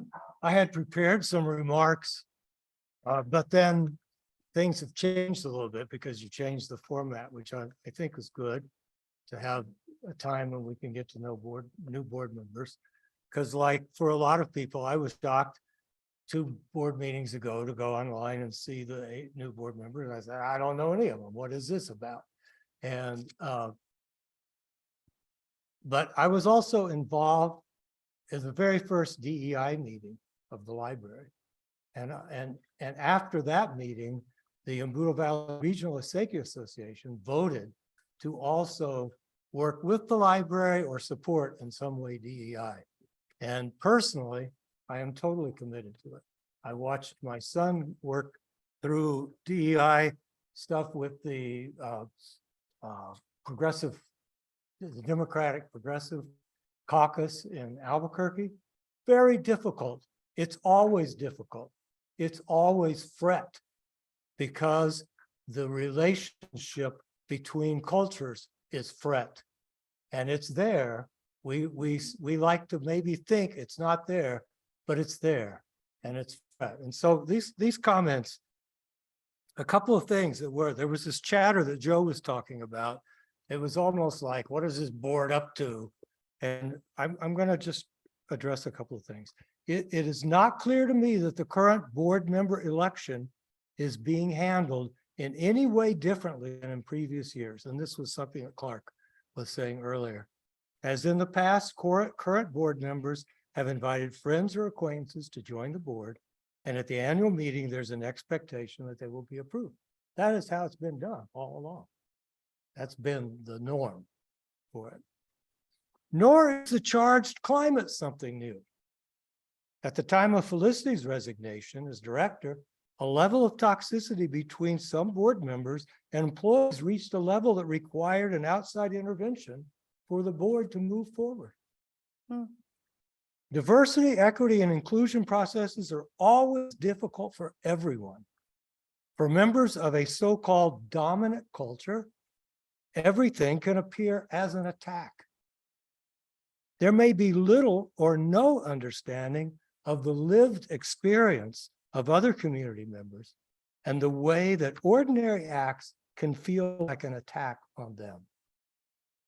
While one segment of the community may be wondering who these new board members are, other segments of the community have been having that experience on a regular basis. I have been questioned in the past by community members who did not know who the new board members were and why they were in positions of leadership after having just arrived in town. Is it possible that a more robust system of nomination and approval is needed? It may be. But what is happening today is in line with what has happened in the past, and I don't believe it represents some attempted end run around some norm. This is something the board can work on. Maybe a new policy is needed. Clearly, addressing the other charged climate thing, clearly there's a need for transparency and clarity around the process within the organization. Unfortunately, or actually fortunately, detailed information pertaining to personnel matters are protected by law. The involvement of attorneys at the present time is likely related to the reality that board members can be held collectively and individually liable in such cases. I would encourage the board to provide as much detail as is possible to help quell the very active rumor mills around the resignation of Rachel. I would encourage everyone to step across the so-called aisle and seek understanding of all sides of the questions. For DEI to be successful, a climate of nonviolent communication will be required. Is that my time? No. No. This was under 4 minutes. For DEI to be successful, a climate of nonviolent communication will be required. It is easy to come to a meeting such as this, as Cedar Coons like to say from the South, loaded for bear. It is more difficult to come loaded for listening and understanding and even perhaps loving kindness. I encourage the board to facilitate such an environment for themselves and their employees. Clarity around a variety of issues would be useful. For example, there's a broad misunderstanding of board members being paid in contrast to the reality of helping board members with childcare and other expenses that would otherwise prevent their participation. A lot of issues that could be addressed. I'm not promoting some kind of sweeping things under a rug. I know a lot of people are upset. Well, Rachel, I was upset about Rachel's departure. I'm sorry that she resigned. I simply feel comfortable letting the current board move forward. 2 meetings ago, I was able to watch some of the new board members in action, and I want them to have a chance to bring their talents, experience, and commitment to the library. So I encourage the membership to approve the new board. Thank you.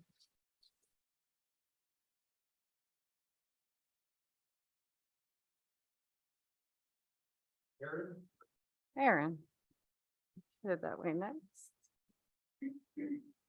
Okay, I know that it is extremely late and I will not say much. If you don't know me, Aaron Mitchell, I was a teacher, principal up at Penasco Schools for a long time. And so I just wanted to thank the board for the outreach toward the entire community and that commitment for that.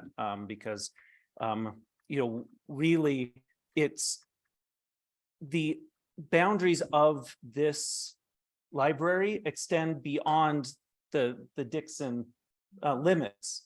It's the main library for a lot of the students that I taught. And I want to just thank that's something that you have in mind going forward. And I want to thank the La Segunda for really putting the needs of our students at top of mind.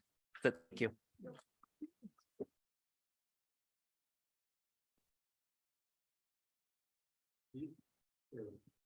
Steve. I think to a large extent, the concerns that I brought to this meeting have already been addressed, as Marcia said at the beginning of the meeting. I think that in the name of inclusiveness of the community, that it's a good idea for the community to be able to know who the board members are, to get to know the board members. It felt wrong to come to a meeting like this without having had that opportunity and being asked to vote on it in public. That felt wrong.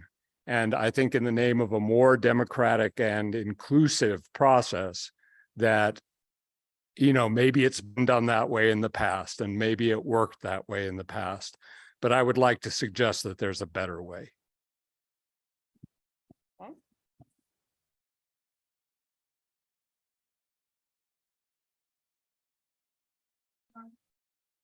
Maria. Marta, nothing more to add. Marta, okay? Jose Luis is gone. I'm Robin West. Robin West. You don't have to hold it if you don't Oh, want to. good. Okay. Don't look fearful at it. Hi, I'm Robin West. I've been here about 10, 11, 12 years and volunteered a lot. And I just want to give a shout out to all the volunteers because we made this, we brought it to now. We did all this work and I recognize all of you. I've worked with all of you in some way or another. And we don't know, I mean, okay, I came here, I didn't know you guys, I've heard things and I came here to see what happened. All of a sudden there's new people. I think a lot of this has to do with COVID because we all stopped working for a while. And then maybe some new people came in and they thought, oh, I have a good idea to do this. I have a good idea. And that's good, but I'd like to hear what you guys have to say, you know, in our next meeting. But I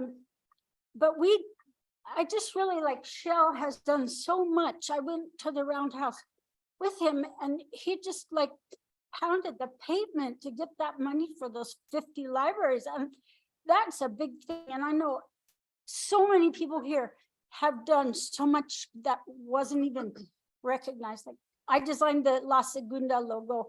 I brought it in one day and said, here's your logo. And they said, oh, wow, we would have had a hand painted sign for years. But it was just the thing I like about this community is if you come up with the idea, I wanted to make quilts for babies.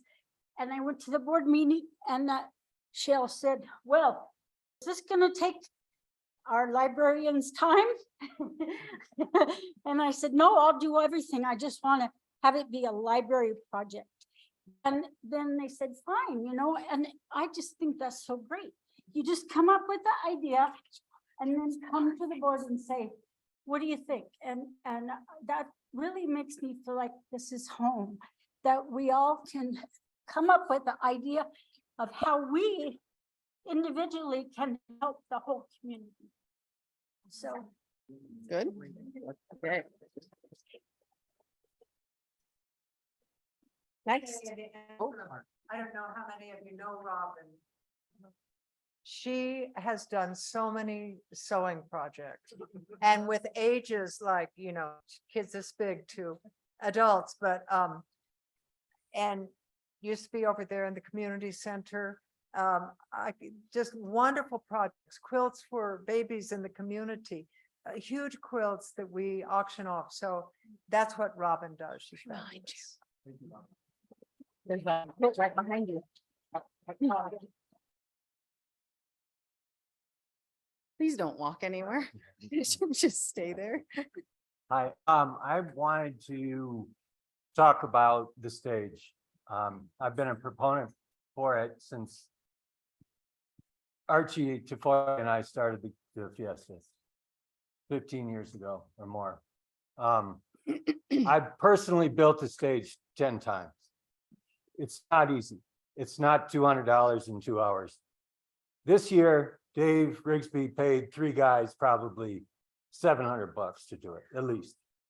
Not to mention those of us who did the sound this year, helping to, you know, a half an hour before the sound started, getting the cover over the top of it.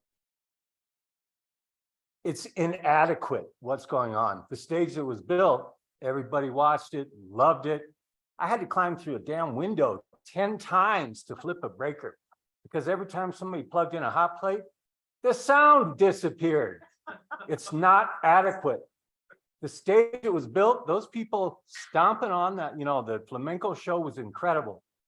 I'm sitting there close enough wondering when I was going to stomp through a plywood and a 2x4 stage. I watched my drummer go to get up on a step this big. He's 78. He tripped. He pushes $1,000 soundboard nearly off the stage. I brought thousands of dollars worth of equipment to produce that sound. Me and a friend of mine, we were paid $5 an hour.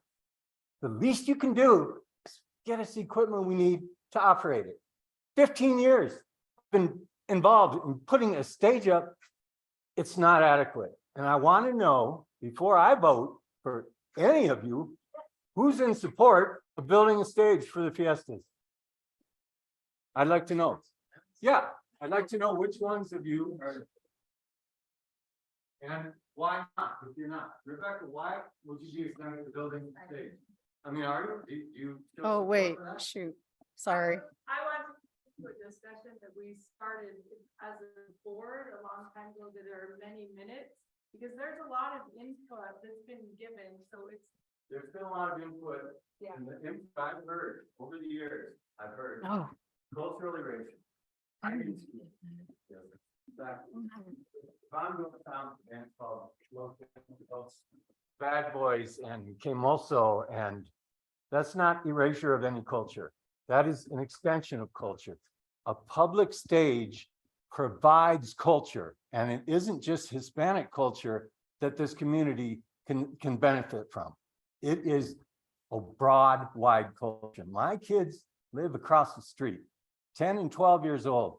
They have every right to experience a broad culture here in New Mexico and in Dixon. And we had the funding, and I understand it had to be spent somewhere else. I understand, I'm not suggesting any misappropriation of funding at all. The money was spent well, but we did have the funding that was intended to go to that stage.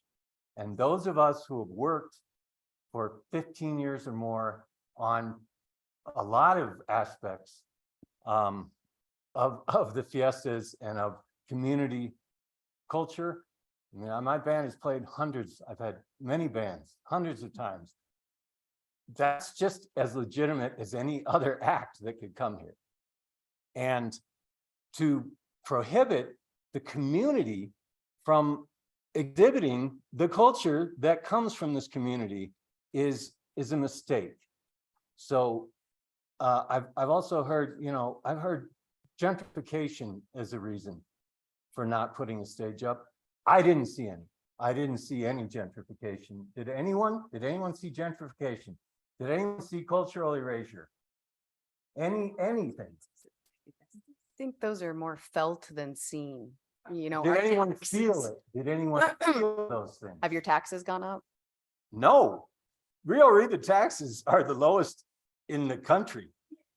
I They mean, are. if taxes are the issue, talk to your people writing the taxes, not to the people who expect to have a cultural experience here.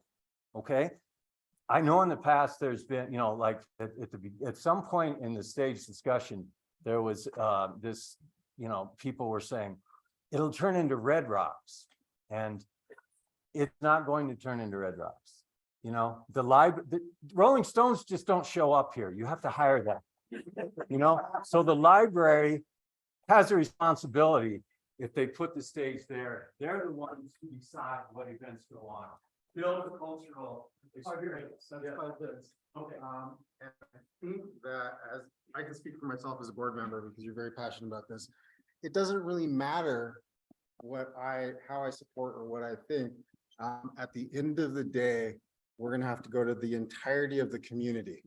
And as a board member, my responsibility is to support the community in the best way that they feel. Go to the entire, because I am confident that the majority of the community, I've heard 6 voices, and you know what, I was at those meetings at the beginning of the pandemic on Zoom, where the board said, well, we will get together and we will create a committee that decides policies in such a state. Did that happen? No. Did that happen? No, Okay. It did. there's no policy. Yeah. Not a. Why wasn't? And then just, we have another name on the list real quick. Leslie, did you want to speak? Yeah, it's a great segue, and why is because the DEI work needs to lay the foundation for decisions like that big. When the whole community can come together, the outreach needs to be well thought out, thorough, the DEI foundation needs to be laid. Okay, And that's my comment, and moving on. Thank you.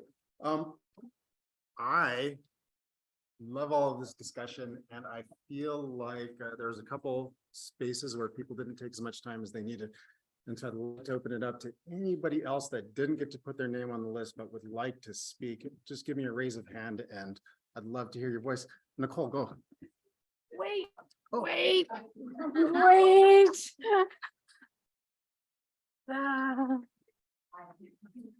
Working at you, working at you. Everyone's looking at. Sorry.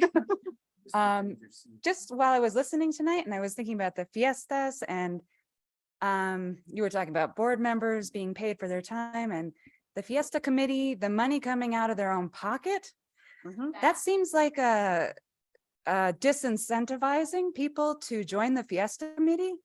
And I love the fiestas. Like, I think that it's just the cultural significance back through time. It means a lot to me, and I'm sure it means a hell of a lot more to other people. So I was wondering if the library might be able to have some sort of fund, you know, not a huge slush fund, but just some money to give to the fiestas to get them started each year, because I think the fiestas ends up bringing money to the library. So it seems like seeding the fiestas and not putting it on those people would benefit everyone. So that's my idea.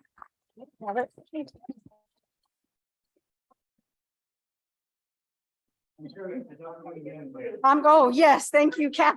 Oh, Nancy, you're so amazing. I'm just curious as to why there hasn't been any meetings for 3 years, annual meetings. There was one in 2020. I mean, that was September 2020 would have been the one you would have skipped if it was COVID. So I'm curious, does anybody know why it didn't happen? I know the new board members don't. We're headed over. Hold on. Marcia. So, There in one. yeah, COVID is one reason, but we could have had it on. I mean, I feel that it was, probably, I mean, you know, I can't speak to that. I should be able to speak to it, but we attempted, you know, things went on. We could have had them. We didn't. There was splintering. And so now we're on track. Now they're on track. And it will happen. Oh, where, okay, I was gonna say, she had her hand up first. You can hold on. I just want to make a comment about the stage. So 3 years ago, Rob Stout, who's an amazing architect, came up with a fabulous design that he donated. I helped to make a mock-up of it, and we donated that design to the library. It was all sort of going through when there was the 200,000 for the stage, and it sort of fell apart. That design is still around, I'm sure. And that design had the benefit of projecting the sound out of town for those who are worried about sound pollution happening in town. So it was a beautiful curved adobe wall, and it was projecting the sound out of town and was to be placed on that side of the library. Anyway, if anyone's curious about looking into that, I mean, the board might be, it could be a solution that could be fundraised and worked on. It's in the office. It's in the office. Okay, who am I headed back? Okay. You guys are getting my steps in today. I appreciate you. Just to sort of mention what's going on right here. I really would like to recommend to the library that they get a real system for doing Zoom meetings, like with a large screen and with a microphone You're and, trying to take my job away from me? well, this Wow. in the 21st century, which we're well into now. I think that this is not adequate technology for an organization that would choose to do Zoom meetings. Appreciate that, yeah. Although it's been fun, guys. Oh. Right. Okay, two things that. Wait. Oh, wait, Chuck was next. Sorry, I'll be back. So the elephant in the room, I think, is still Rachel's departure. The elephant in the room is Rachel's departure. And I think that it was anything other than her wanting to just move on. And I think so many people sense that this is a sign of a deep dysfunctionality. And I would like to have the confidence that the new board is going to be able to address that or make me believe that there is not a deep dysfunctionality. And right now I haven't seen anything other than kind of a, let's make nice. And I think we need some serious talk about that. And I hope that the next time that we get together, we can do that. Thank you.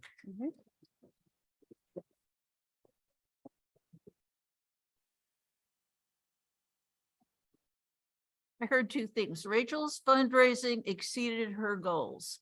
Rachel successfully sustained programs. I'm not seeing programs. I'm not seeing an after-school program. I'm not seeing a STEM program. So that goes back to DEI. First of all, we have I can kind of talk to this a little bit. What we found with the after-school program and those positions, because they went up, Io departed, and she can definitely speak more to the economics of this. But what we have found is that those positions are not an equitable position in the community. It pays $18 an hour, it's $18 an hour for the middle of the night. $20 an hour. For the after school, 18 for the category. Okay, so there's a little pay discrepancy in the two programs, right? And then beyond that, our after-school program takes a lot of work. You're an educator educating kindergarten to 6th grade. You've got to do programming for that. So the amount of time that she invested that was free time, donated time to the library, was pretty excessive. And that time that we take care of after school is from 3 to 5. And let's say we give them another hour at the beginning and the end. That isn't a real living wage for someone to actually be able to exist on in the community unless you're retired or unless you have some privilege to allow that. So what we've done is started conversations with the school. Annette and I met with the school Wednesday, and Alice is all on board about potentially having the after-school program at the school where it serves more students. $75,000, she's applying for a grant for $75,000. We're gonna try and work together to make an after-school program that serves the entire community, which would mean that the school would take a portion of the time from 3 to 5, and then the library would take on services after that, from 5 to 7 p.m. or 5 to 6 p.m., allowing our parents who are workers traveling back in from Los Alamos, Española, other locations, to have a little bit more time to not get off work at 5, hit the pedal to the metal, to be here at 5:30 to pick up their kid, right? We want to give some space. We want to try and treat our community more equitably. So we want to give them time to take their groceries, breathe, not speed in the Cañon, causing accidents and putting everybody else in danger, right? We want to give more time for our community and more services.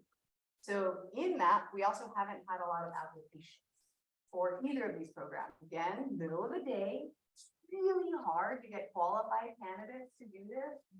And we had an amazing, but monetarily, it just doesn't work. So how do we get more money into this program so that we can actually pay someone a living wage and well? Because that's really important, that the kids are gonna feel more cared for. I'm gonna feel better that that person is able to afford clothes, food, their rent, whatever it is, right? Like, it just makes more sense to care for our employees, however we do it. We want to give them living wages. We want to make sure that we're treating them equitably. In that time, we're gonna put on programming, but we want to find out, what does our community need? Again, what are those community needs? So we sent off a survey to the school to find out, what are the community needs? That survey also is including some information from the SPA offices or additional services that we can potentially help families with. Can we help you fill out applications for X, Y, and Z? How can we help? How can we provide more services? Does that make sense? Is that, we're just gonna get some more information. Because that was. No, the programs. The programs were run by Kyle, myself, and Annette. The programming is done by us. Well, the executive director shouldn't micromanage and run the programs. The executive director successfully directed the program. She successfully hired for the programs. She successfully ran the program. As the executive director. Okay. My understanding is there might be some money coming from the schools, but, I hope that the library runs the program. There is a hope. Here, because this is where I think this can be done well. And I think. I don't think the track record across the street is great. That's fair. And in those talks that we had with Alice, she was pretty confident that it would be a teacher outside of this organization that would be, because we're looking at paying someone $30 an hour. So we're looking to pay an educator what they're worth, right? And so we're hoping that not only that monetary incentive gives them that, but they also feel valued and supported. And where do they want to do the program, and where does the community want the program? Just to add to that is that I was doing 3 people's job. I was a librarian after school and teaching the after school because I was getting paid to coordinate this.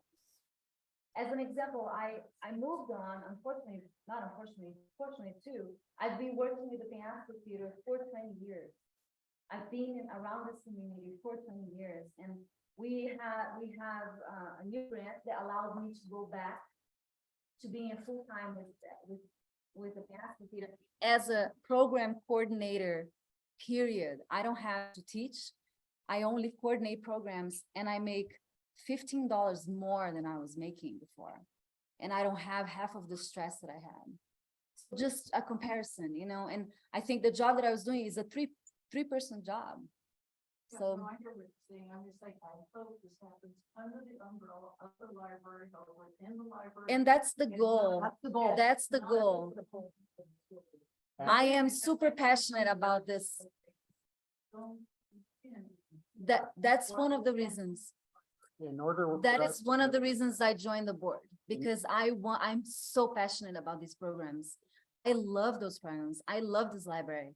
And I think it's so important to have that, and it's not just like shoving the program to this Dixon Elementary, but actually collaborating, doing it together, making the program better, making the program where we can actually take the kids to field trips, and like expanding the options for these kids. So.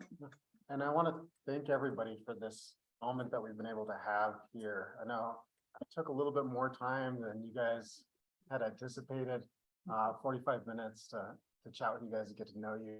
And we're gonna have the second part of this meeting so that you guys can actually sit down with us, talk to us individually, find out. Robert? One, more difficult, back to what Chuck was saying. We want to have a statement to the board, either saying what you can say or saying you can't say something about Rachel's departure. That needs to be heard. Okay. The second thing is, I cannot tell you how thrilled I am to be sitting here in a board meeting and not looking at a bunch of retired gringos.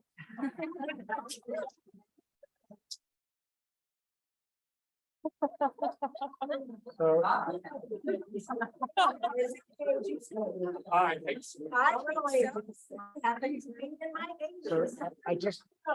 just want to, Robert, you had already hit it on, in your written speech, you'd already hit it on the head.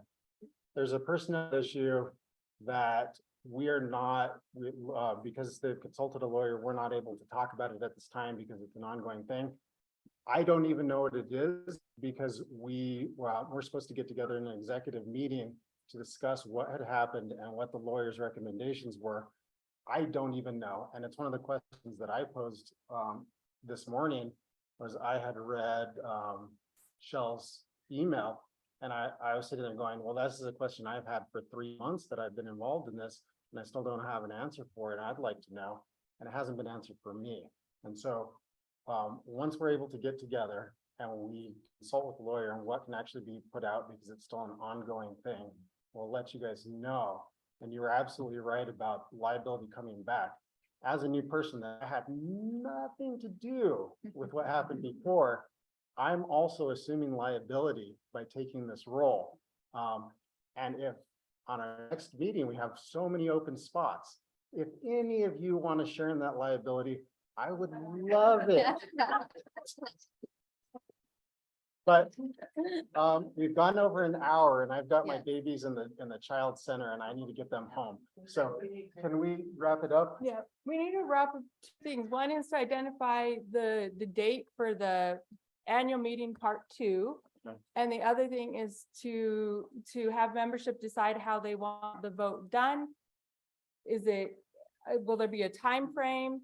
Will it be ballot at the library and also at the Can other meeting? people nominate themselves Yeah. or be Yes. nominated to the board? Yeah, so getting all those things figured out while everyone is here.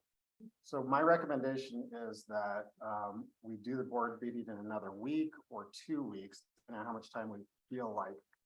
Everybody, 2 weeks, everybody that wants to be on the board, just submit your name by a deadline that's maybe something like 3 or 4 days out from the meeting. Are you planning on putting it on the Put it- town prior that you're soliciting? Yes. Yes, of course. And then we'll create a ballot and people can just check off, there's 12 spots, you check off 12 names that you want on the board. And anybody that wants to fill out a ballot can go ahead and do it. That's what I would suggest. I don't know if that works for you, Marcia. It's something like that. I mean, it's a combination. There'll have to be some combination. So are we saying 2 weeks on Thursday night? Should we do 2 weeks away? That would be. October 12th. Thursday as well. So ballots will be available for a period of time and will be After. anonymous, correct? Yeah. After. Yeah. No, the ballots need to be available after the second. After. Yes. I mean, the point was to have the courts. Yeah. Okay. Does anyone want to nominate themselves right now? Can't we do it,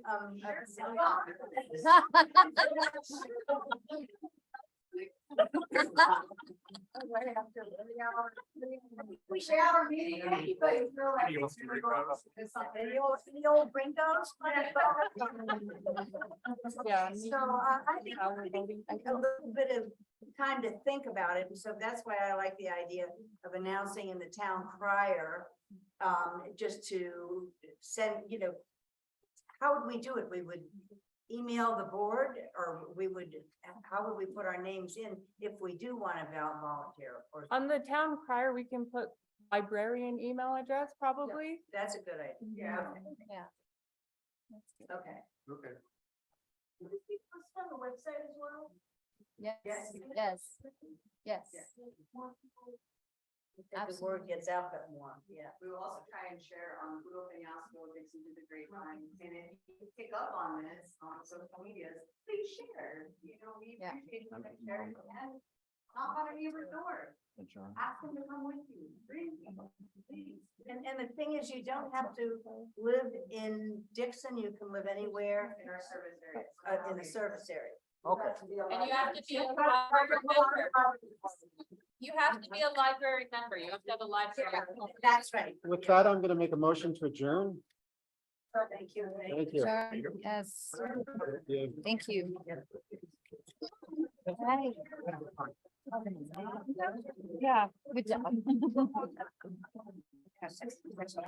How did that go? I think, yeah. Good job for an introvert. You speak really well.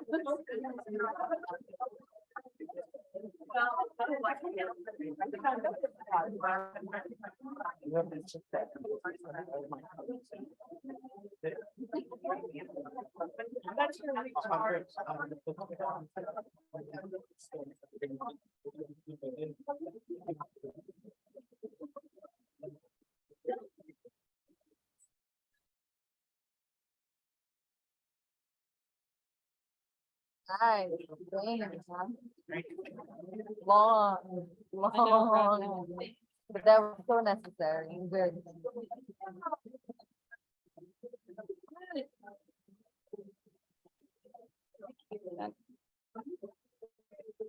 Oh, yeah. Yeah. Hey, can you guys, can you end the meeting? Yes. Thank you. Thanks for your time tonight. Yes, thank you for joining us.